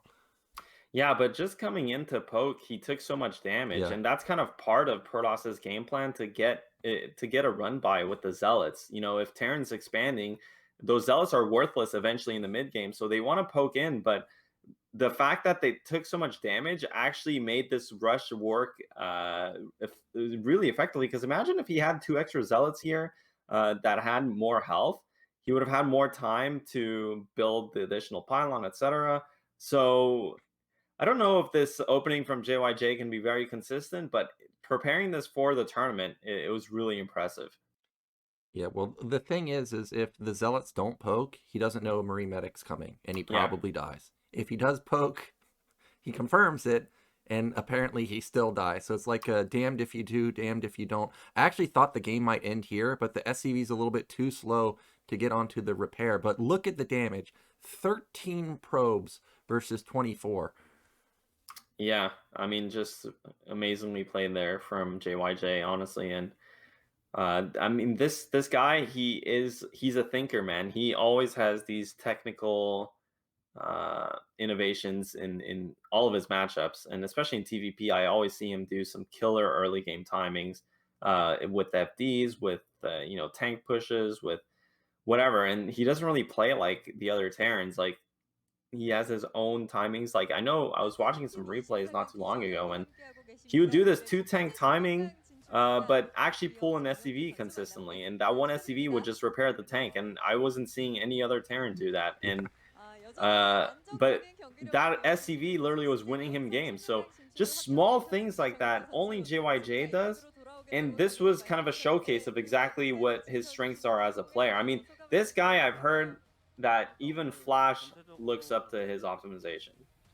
Wow, well that says something. But to your point about the SCV being pulled to repair a tank, I feel like I've seen more and more these days players pulling like 3 SCVs, and there was a game, I don't know if it was ASL or if it was just a streamed game, but I think it was Light.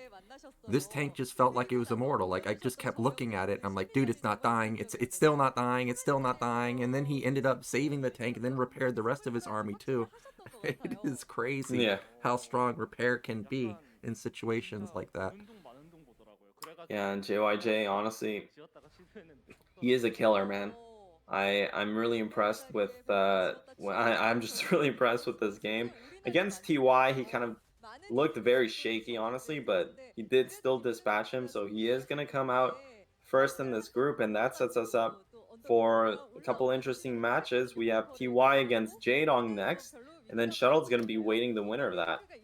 Yeah, I think this is going to be TY's best shot to take a win here. I think in general, Terran players' best matchup are usually Terran versus Zerg. I don't think I would ever want to play Shuttle Terran versus Protoss, especially if we get a map like Retro or Citadel or something along those lines where it's huge. But it also sets us up where if Jadong wins, we have a rematch. And that game Yeah. was very close. You know, Shuttle was down to really like his last cycle of units. If he doesn't win the game there, he's out of money. Yeah, absolutely. Well, we'll see here. I mean, I'm dying to see what kind of questions they have for JYJ's game on Blitz, but again, impressive showing from him. That's gonna add another Terran to the round of 16. Of course, last group we had 2 Terrans go down in Sok and Tengu. But like I was mentioning, but before the tournament kind of really got underway, there's a lot of Terrans in the round of 24, but I think by the time we get to the round of 16, we're gonna have a pretty even spread of the races. Yeah, right now I think we've got 3 Terrans, 2 Zergs, 2 Protoss coming from group stage. I know we already have some players set into the round of 16, like Sharp, like Sulky, but can't remember the exact distribution. Russian Mini, okay, so we've got 5 Terrans actually already there. Yeah, and well, we'll see, because most likely I think TY is going to have a very difficult time here against Jaedong, and then if he does win that against Shuttle, but it's not undoable. Jaedong, I think, probably disappointed with his first game. So if he does win against TY, then he has to have a rematch against Shuttle. That's going to be spicy. But waiting to see here who joins JYJ as second in the group. Still a lot of good games to come today, though. That is for sure. We were expecting Jaedong to make it out in second place, but we were saying Shuttle, if there's going to be an upset, maybe he can be the one to make it out in second.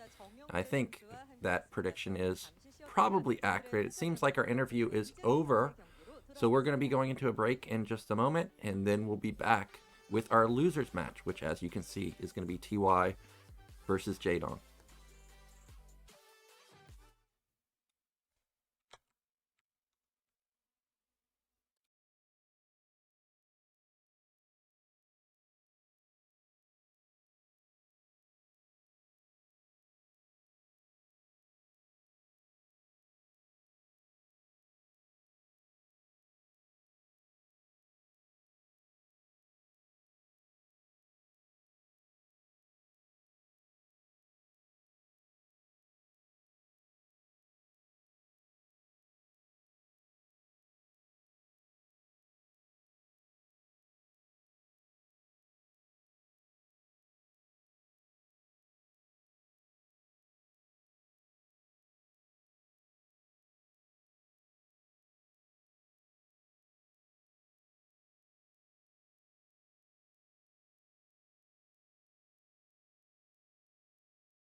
And it is time for our losers match, TY versus Jaedong. We have a Troy ban across the board, and once again, we've got Blitz.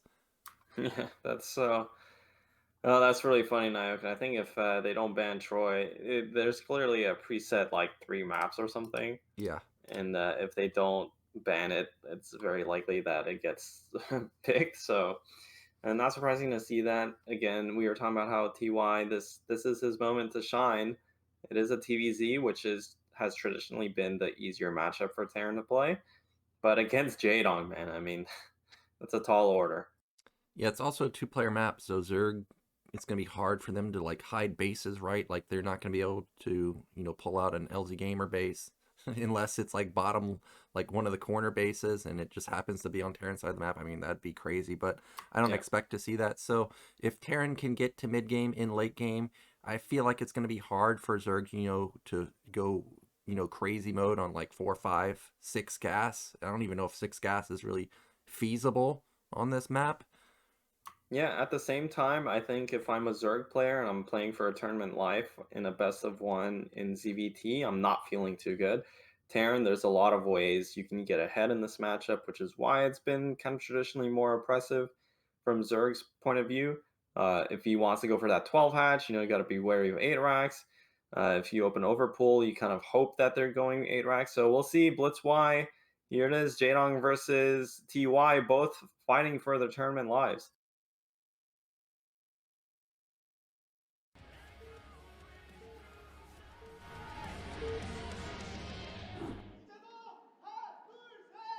Okay, in the bottom right, they tried to get me. It is TY. Yeah, they're out for you, man. Yeah. In the Brown Zerg top right, it is Jaedong, and Jaedong looking killer, but will he able to be able to kill his opponent? We'll see. So far, no BBS. Yeah, no BBS, and it's a complete contrast, Jaedong's face to C's face, for example. When C was in the booth or in the chair, I mean, he was laughing, smiling the whole time, whereas Jaedong, he just wants to kill him. And is that a foreign fan? It's clearly a TY fan. Yeah. Some 6 signs there. The fans, man, they're awesome. Well, we'll see here what the build selection is from both players.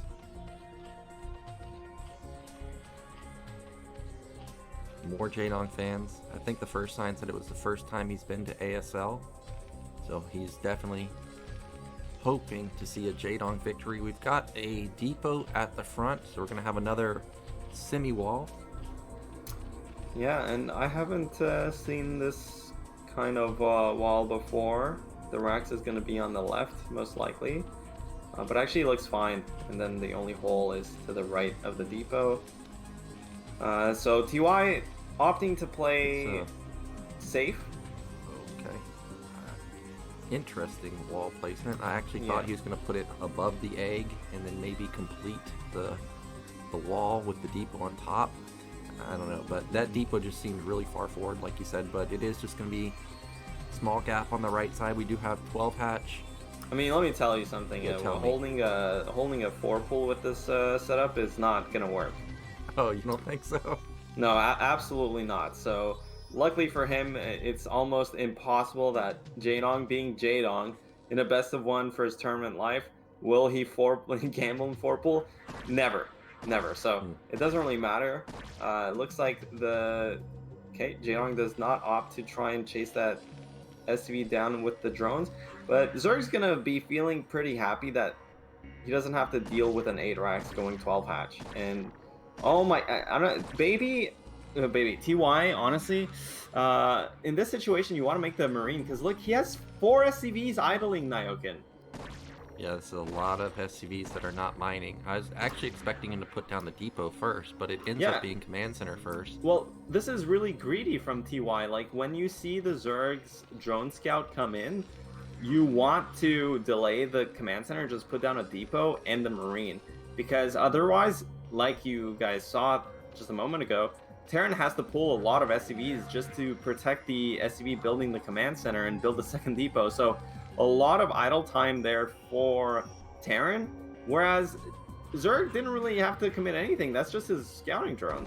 Well, I don't know what this is, by the way, because TY has an SCV going to bottom left. It's going to top left. I guess it could come in for a secondary scout, but his SCV has a decent amount of health. Like, it's not under threat of dying. So actually, I'm thinking that this could be like a proxy Rax.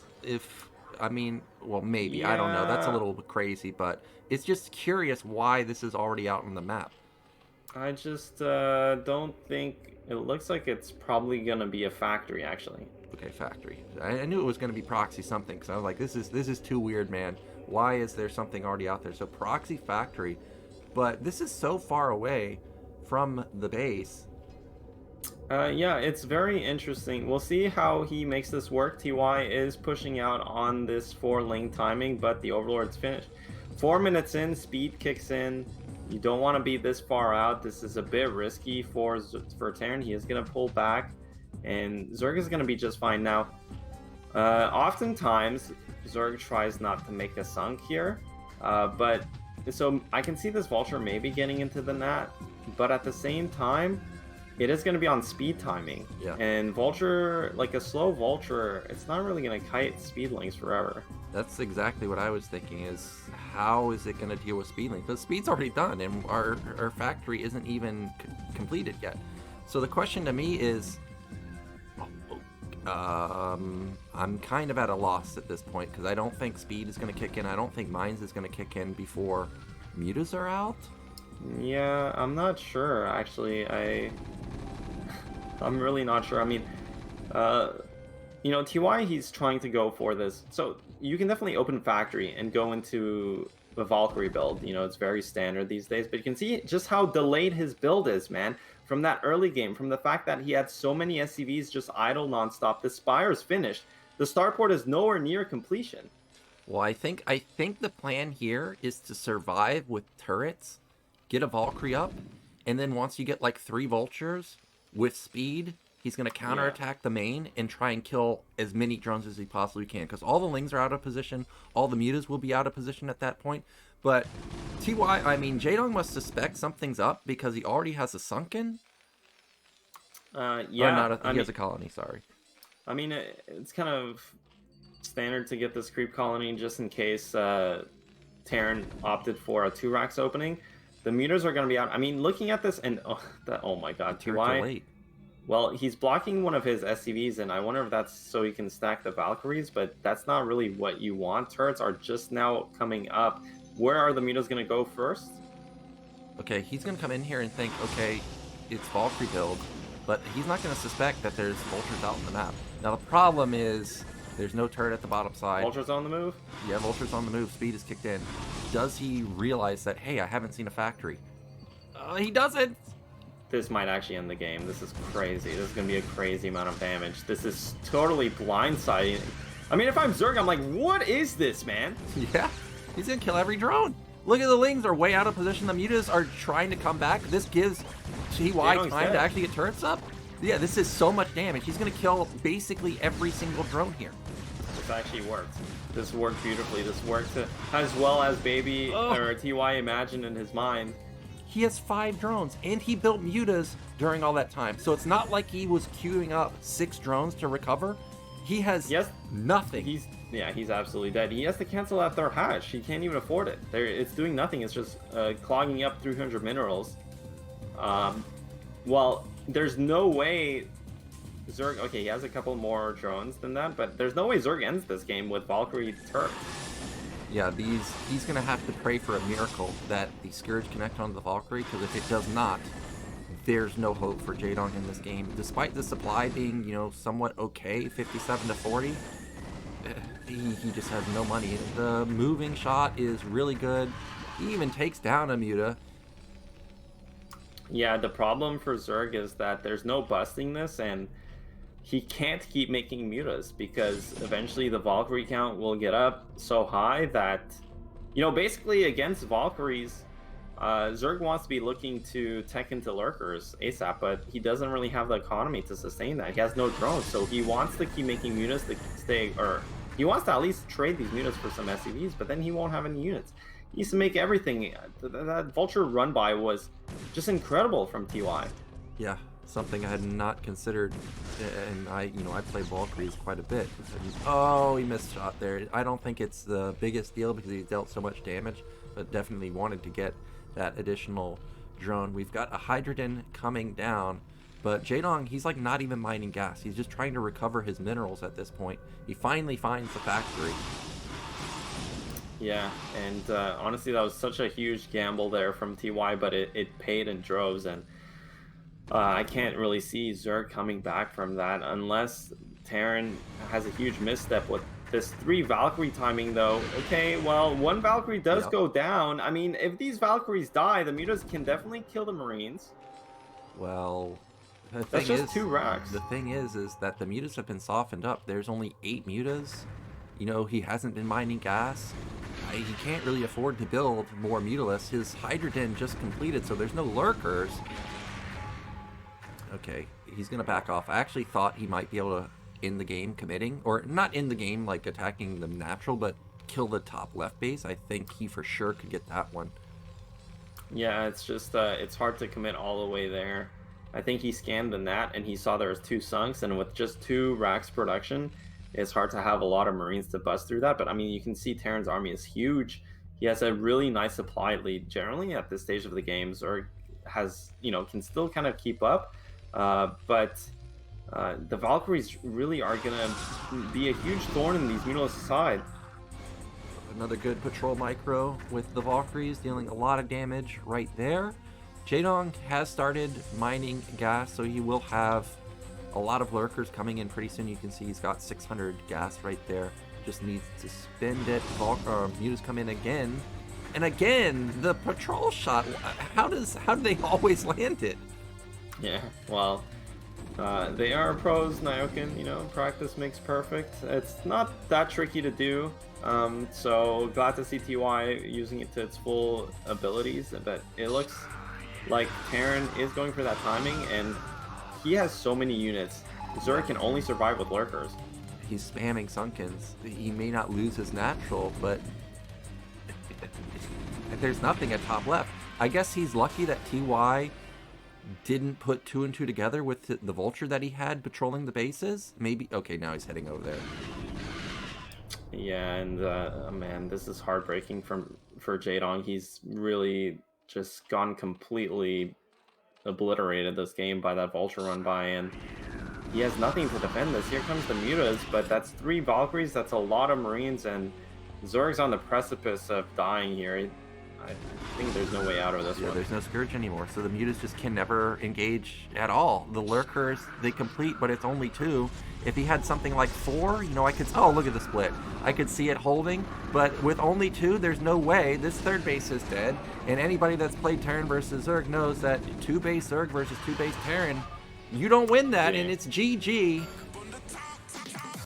Oh, that is disappointing, to say the least. I was talking about how much expectation there was coming into this game for Jaedong, and Jaedong basically filled up the whole stadium with fans of his, and man, he came out last in the group. Yeah, I feel bad for Jaedong because I have been watching him play games lately, in his latest Pro League games. I mean, he does genuinely look really good. Like, if he didn't get thrown off there, I think for sure he could have made it out in second place. But you got to give props to this guy right there. Hasn't been back to Brood War in a long time. Takes down one of the all-time legends in his first return. Actually, not even first return. His first appearance ever in the ASL.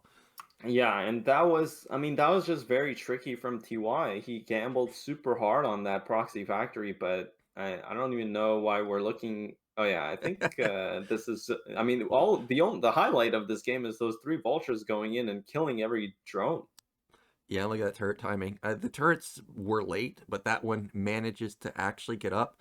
And if you're Zerg in this situation and you see this guy has no turrets, I win the game. Like, it's over. And then all of a sudden, hello, vultures in my base, and we go from 19 drones, I think, legitimately down to 5. I think that's exactly what he gets to.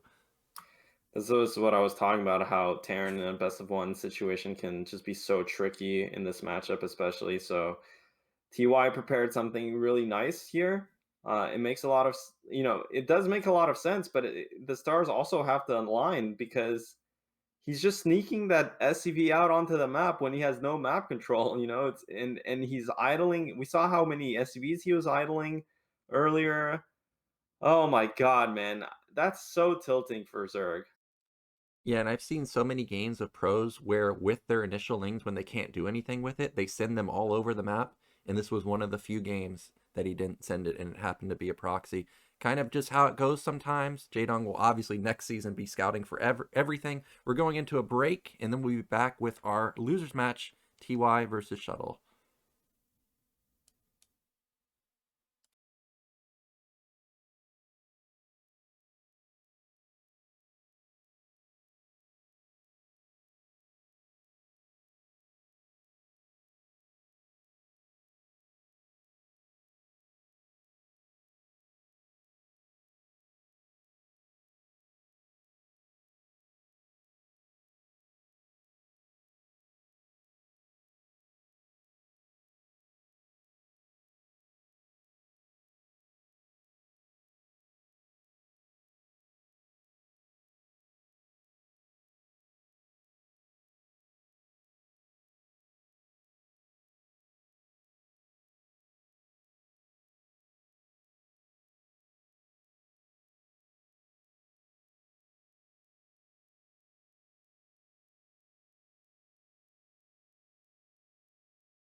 Okay, guys, we had a technical issue earlier with the stream. It just cut off at the end.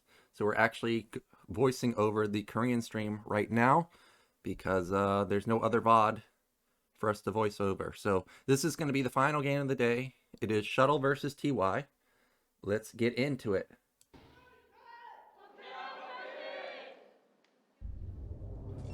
And because it is the Korean stream, the audio is going to be a little bit lower than you're used to, so you can actually hear our voices. So yes, I realize the game sounds are going to be low. So anyways, we have TY in the bottom right, and we do have Shuttle at bottom left.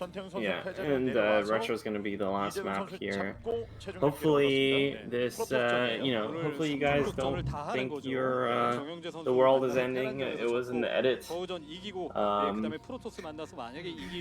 don't know what happened to the stream earlier. We basically lost it, and then it also corrupted the recording. So, but it is behind us. We are back into this game here. TY versus Shuttle for the decider of who gets second in this group. Yep, the Africa stream just stopped working and it says there's an error. It wasn't just us, the Spanish StarCastTV stream also went down. So not sure what the actual issue is. Hopefully that can get resolved for tomorrow.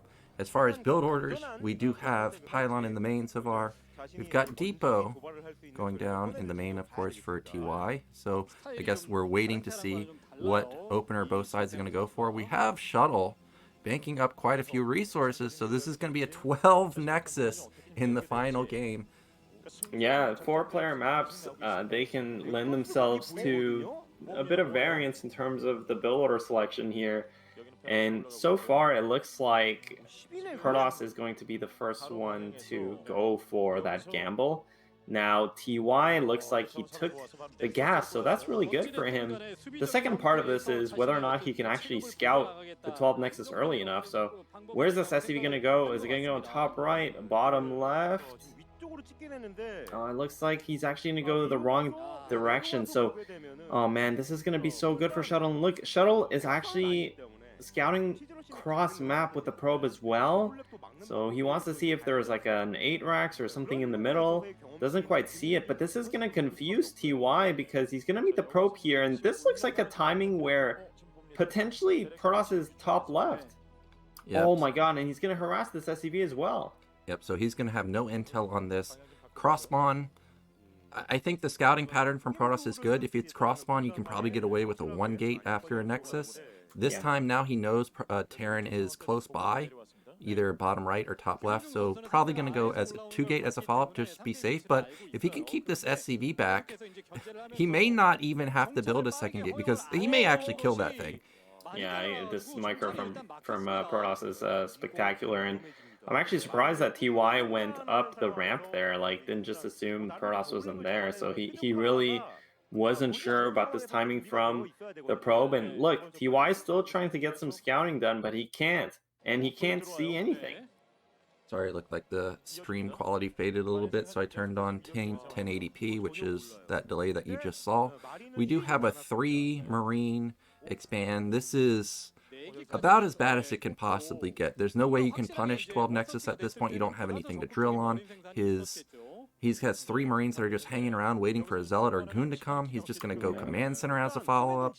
Yeah, if he puts on this Command Center, which he does, oh, it's going to be so bad. And look, Shuttle, he went for that 1 gate 12 Nexus variation. This is meant to maximize your probe count. So he's getting really far ahead, actually. Against 1 gate, you really want to basically cheese brush it. You want to kill the Nexus. And now TY, well, what do you do in this situation? Usually, if you can't go for the cheese rush, he actually also loses his SCV. So the natural follow-up would be to proxy a starport or something like that and go for a vulture drop.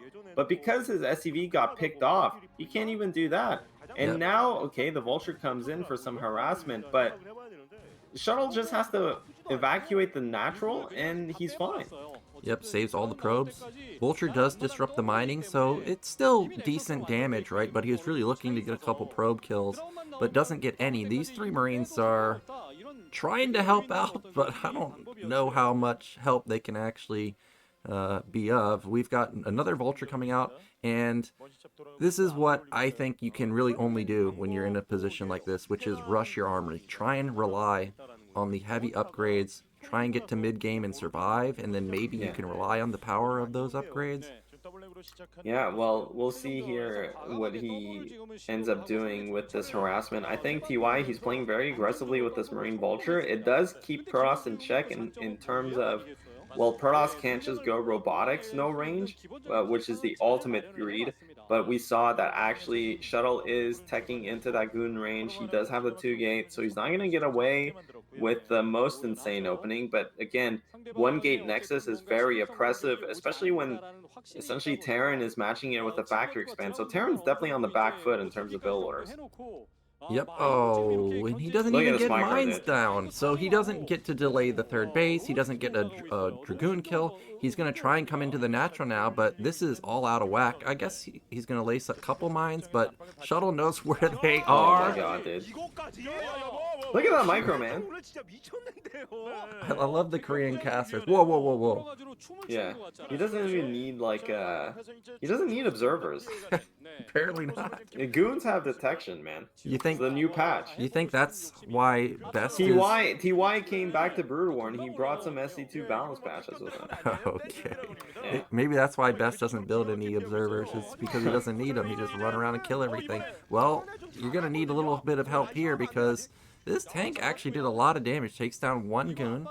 Yeah, you don't usually see this kind of aggression from Terran because you see the total goon count would just completely annihilate that push. But Shuttle is basically preparing himself for what is usually the follow-up, which is a vulture drop, and it's not happening. So it was a good push there, a good poke from TY to get some value, and then just pulls back. Was that enough to kind of even out the builds? Not so much. Protoss, you can see he's enjoying a nice supply lead here, and I'm interested to see what the follow-up is going to be from Terran. Yep, we've got a third factory coming in. Already got the eBay down, so shouldn't really be taking any damage to potential Reaver drop. It's not going to be Reaver this time, it's Observer opening. And these Vultures, again, are not going to get any damage. In fact, he loses another Vulture. And now we're starting to see the supplies get a little bit in favor, or pretty heavily in favor of Shuttle. Whoa, look at that. 5 fact as a follow-up. Yeah, that's a 5 fact. Well, you know, these days... it is trending quite a lot to go 5 fact with +1 weapons. Basically, Terrans have just been delaying their starport until +1 armor instead of +1 weapons is halfway done. And that's allowing them to be super aggressive. So this is kind of the normal style currently. But given the openings, I think this is kind of a terrible decision. Because there's just not going to be a timing. Like, Protoss has an oppressive worker count lead. Yeah, at 12 Nexus, your eco is just crazy, and with double add-on, this does look like it could actually be for a timing. Like, he's going to have so many tanks. What other reason are you going to go double add-on if you're not going to be pushing with it? So, Shuttle here, he has the Observer, he sees everything. All he needs to do now is 8-gate, get a Forge, get +1, try and match upgrades, and he's good to go. Yeah, and I'm interested to see, okay, the gateways are coming. But it doesn't look like... I wonder if Shuttle got that robotic support bay or if he's going straight Citadel, because honestly, the style that's being pioneered these days with the 5 factory, it's meant to punish Reaver defenses, and it looks like that is 8 gates. I don't think Shuttle will be making Reavers, and that just means he can flood Goon Zealot, and that should be more than enough to stop 5 factories. And we see that the Nexuses are cutting probes right now, so it's pure on units at this point. There's the Templar Archive, so he is going to be getting Storm in case he needs it in the mid-game.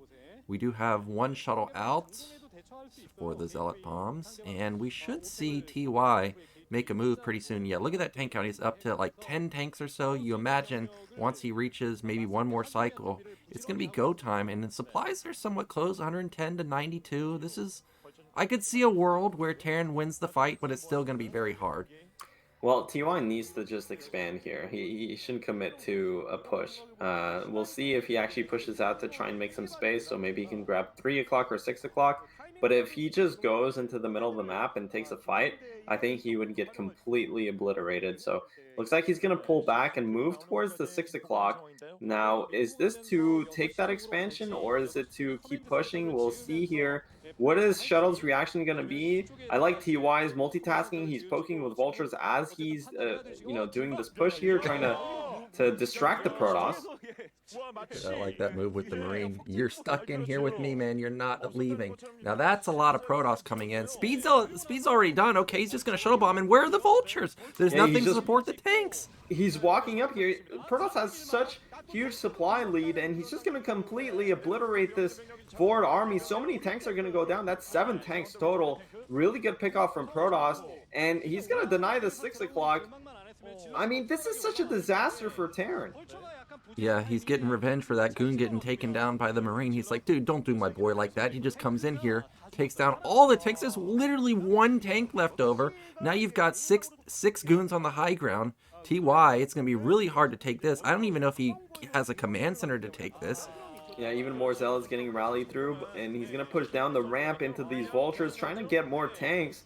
I mean, it's just such an oppressive lead, but these Protoss units are dying a bit, and I don't think TY is going to die right away, but, so many tanks went down. So many tanks went down, but he does end up holding the attack, and as we were saying, this is 8 gate, but it was a cut of probes, so if Terran holds and gets this third base, this is a manageable position. More goons coming in. I don't know if they can actually engage here, though. The tanks are kind of spread out pretty well. Yeah, the tank on the low ground is doing a lot of work, and actually, I don't know, man. Like, it looks like Terran's stabilizing at the 6 o'clock, and importantly, well, Protoss doesn't have a 4th base. I mean, I understand that Terran went for this 5-fact, and Protoss wants to sit on 3 base with 8 gates, but you gotta be building a 4th nexus while this is happening. And meanwhile, while top left, it's just populated with mines. So Protoss is going to have to take some time to put down the 4th base and potentially the 5th base after that. And that's going to give Terran a lot of breathing room. Yeah, supplies are very close. Well, it was very close until that 8-gate production kicked in. 128. He doesn't have knobs with this, man. Oh, there it is. Well, if he can intercept this probe that's coming, that could shut down the 4th base, and that would be devastating. Delaying a 4th base at this point in the game is critical. It doesn't look like it actually got delayed, but the idea was there. Yeah, well, I mean, I think this is definitely late for Protoss. The Nexus should be building while the push is happening, as counterintuitive as that is, because Terran can always flex into this third command center and should be always building this 3rd command center behind it. So if you don't have that 4th base coming on time, you can start getting behind if it turns out into a macro game like it kind of is happening here. And it looks like Shuttle is transitioning into Shuttle play and getting that 5th Nexus. So the game is stabilizing a bit. I wonder how much the Terran has caught up, because again, the early game went so poorly for him in terms of the build order. Yep, supplies 146 to 125. I saw Terran has 1-1 upgrades also. Science facilities done, so he'll be scaling into his 2-1 or 2-2 pretty soon. Storm drop doesn't really do much. I guess it forces an SCV pull and kills 2 SCVs, but that's really it. Yeah, that second storm was a bit. Drop to top right. Yeah, top right. Oh, that is a dropship. That's a lot of vultures. And, the 2 tank, 1 vulture, 1 group of vultures, this can do a lot of damage, Nyoken.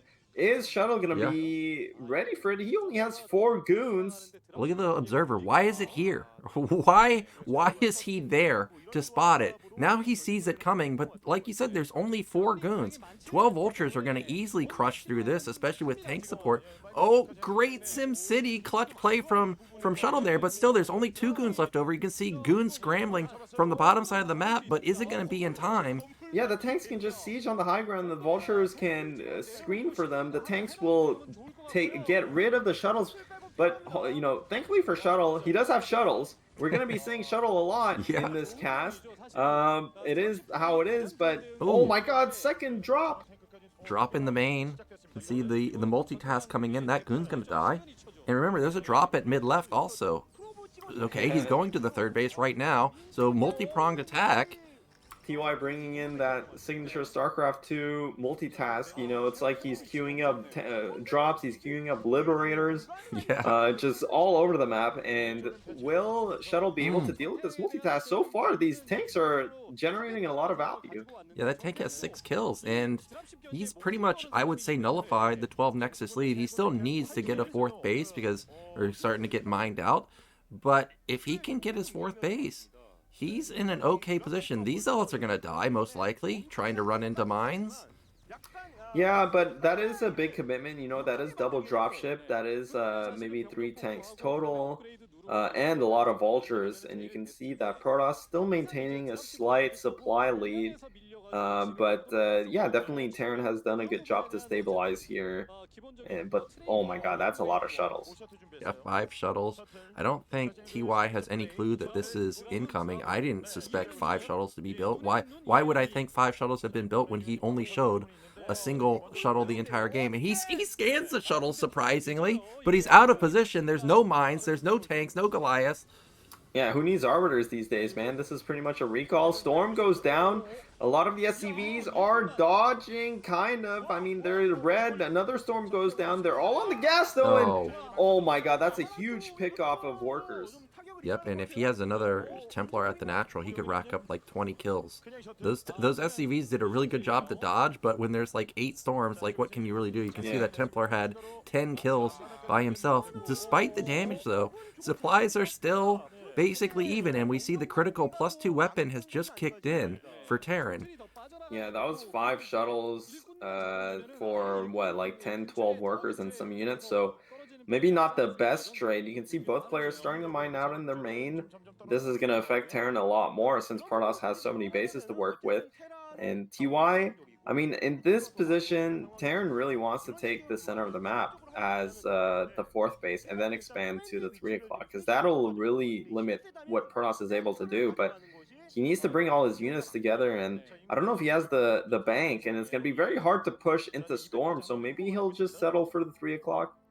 Well, I can tell you, Shuttle needs to chill out and not attack into this, because if he attacks into this choke, it's not going to go well for him. Again, another drop to the bottom side of the map. By the way, that dropship is still hanging around at mid-left, and I think there's a single tank still loaded up in there, so we could see another drop pretty soon. We've got vultures at top middle. He's going to deny this Nexus again. Yeah, TY, honestly, his play on the outskirts of the map, like the multitask play, having vultures dance around with the drops, it's phenomenal. It's very good. It's I mean, you can see that, and he's been playing SC2 for the past X amount of years, right?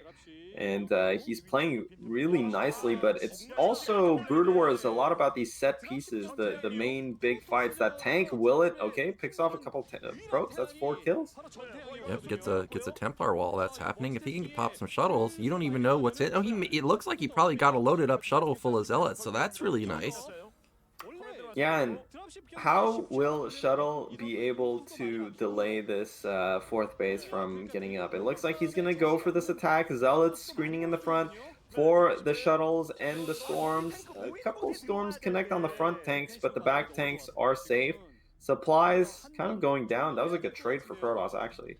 Yeah, I don't know where Terran lost supply there, but it did shoot down a decent amount. However, it's still sitting pretty high at 150. That army looks tiny, so Protoss needs to get the hell out of here.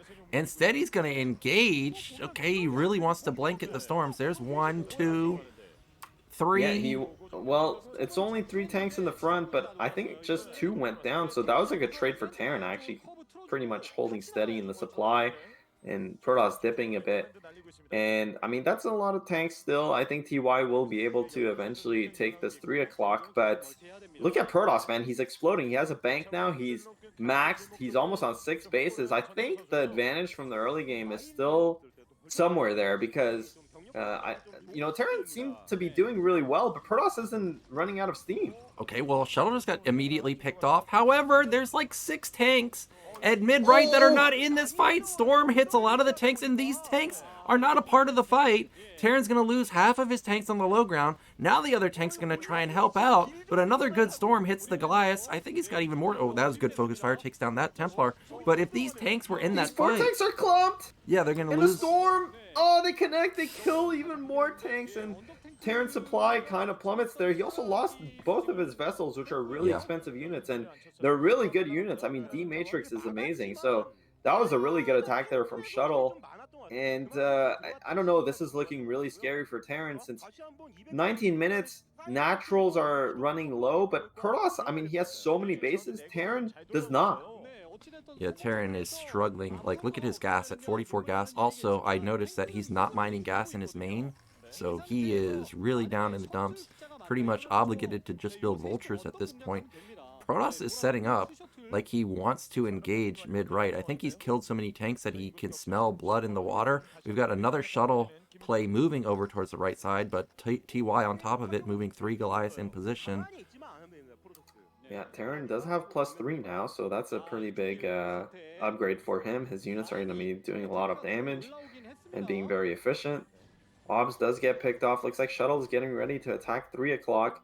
That's a lot of zealots, not many goons. Yeah, but there's a lot of funnel them through here? Okay, the tanks were not completely sieged up. The first shuttle gets picked off, but the storms, again, they're amazing. Blankets the tanks in the back, the zealots get through, and these 4 tanks are not long for this world. We see supplies really shooting down for Terran. Has Protoss done it? I think so. I mean, this play from Shuttle has been really good. He gets so many good storms off. The fights are really good. Mackerring cleanly behind it. 12 o'clock is online.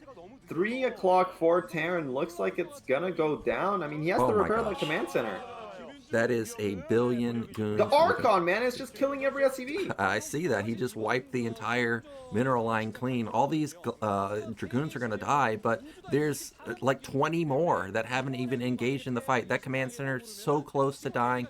TY trying to hold on, but there's just too much Protoss. It's almost a 70 supply lead at this point. The command center went down, and I think that's it. Look at Terran supply. It's plummeting under 100. So many goons left over. So few. Oh my, what was that? Storm and GG gets called. Look at that smile. I think Shuttle had a smile, and he was just like storming the ground as well in celebration. That's so funny. Yeah, he was smiling when he was killing that command center because he knew he had done it. And because this was an edit, we're just gonna call it here. No need to get into the well, I guess we can do. We can talk about tomorrow's group, I think. Okay. But Shuttle is gonna kind of advance here second after wow, I'm drawing a blank. JYJ. Yeah. And impressive showing from him because we both kind of predicted Genyk to be going through. I think Genyk was doing quite well recently online, but just wasn't able to pull it together for the tournament that matters. Yeah, TY had a sniper build planned in that match. We're getting a look at the replay here. This was the key fight. Like, look at the worker count. What is it, 58 to 53? It's a 50 supply lead for Protoss. So, of course, that's no slouch. But these 6 tanks on the high ground, where are you going?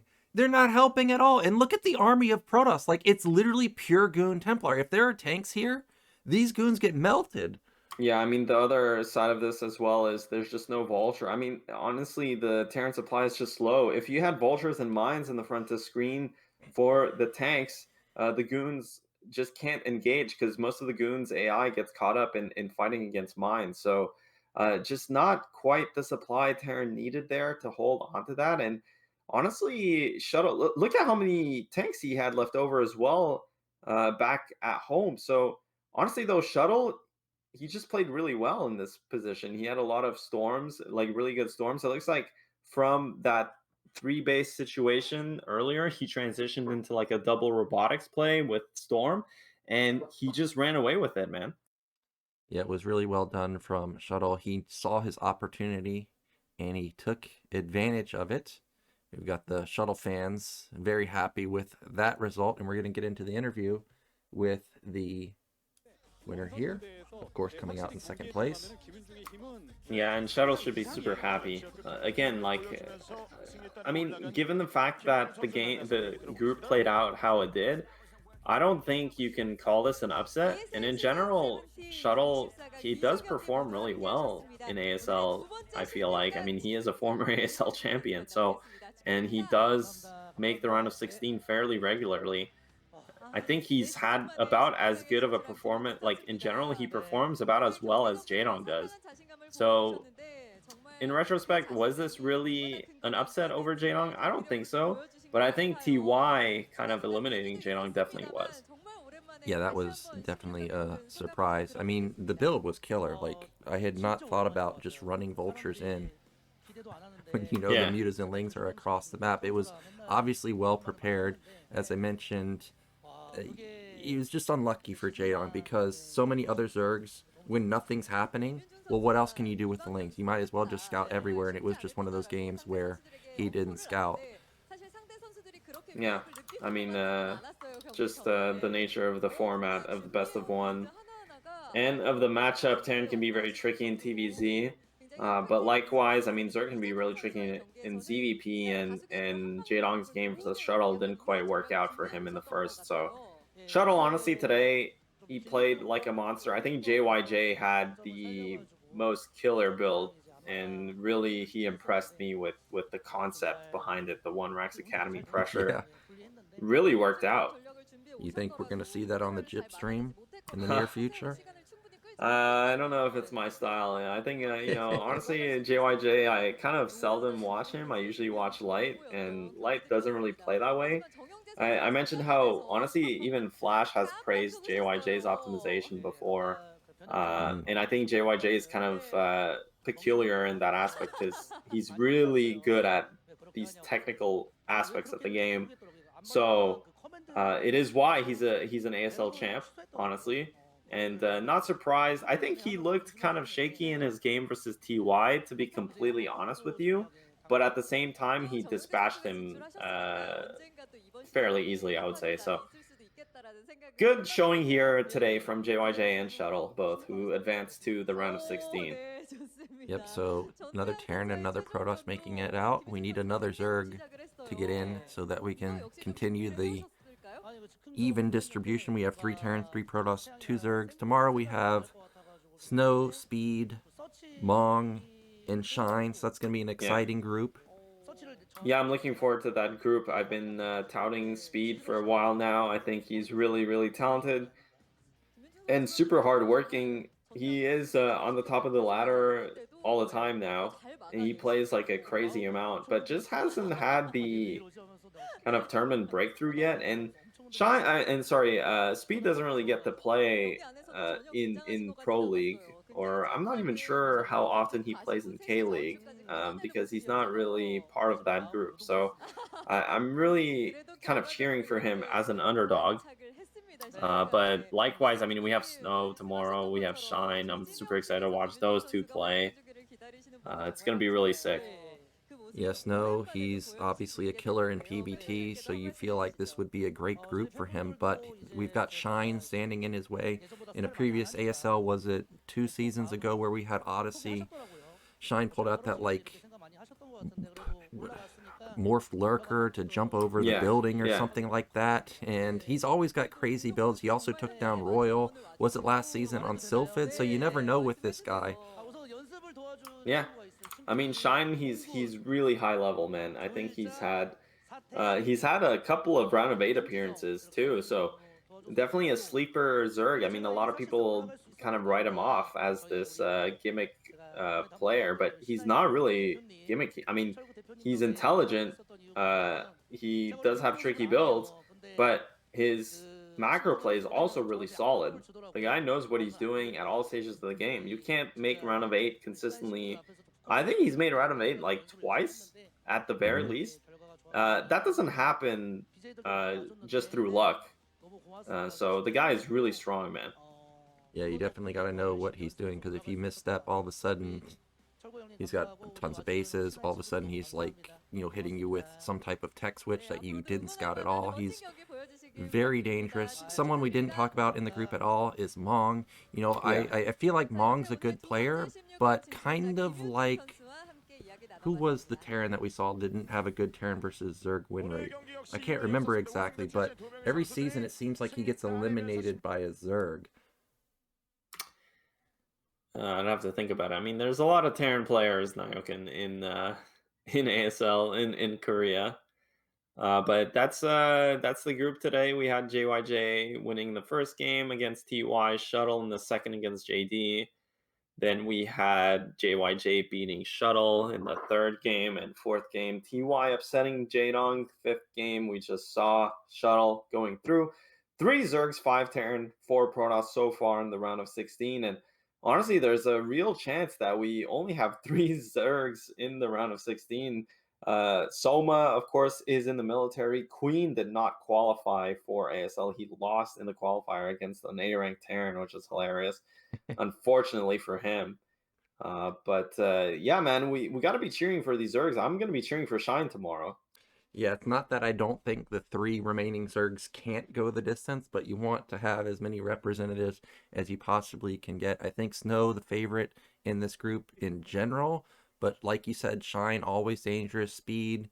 I mean, he's really good, but you never get to see him play other than him just playing ladder. And then, like I was saying, Mong, I feel like he's good. Like he's had that epic game versus Solkey on Vermeer that I always talk about. But for whatever reason, not really able to transition his skills into ASL results. Yeah, I totally agree with you. You know, again, all these players are killer. And Mong has made round of 16 a decent amount of times, and this guy plays a real macro game. So, Mm-hmm. but it's just going to be. I think Snow is going to have a really easy time in this group. To be completely honest with you, he's just really, really good. I mean, we have seen Snow bomb out in the round of 24 very recently. It wasn't it even last season or Yeah. 2 seasons ago? Yeah. Yeah, for whatever reason, he just can't get it together in ASL. But he did do really well in the StarCastTV Star League, which I am casting right now. Finals will be posted very soon. And for those of you that have been watching, know that Snow has made it quite far in the tournament. So maybe finally we can have an ASL run for Snow here. But it looks like we are done for today. Thank you to Gypsy for helping do a re-record here so that we can get the VOD all combined. We had an issue with Afrika while streaming. It just went down and we could not connect. So thanks for that. And we'll be back tomorrow with Group E. Definitely want to tune into that. Yeah. See you guys.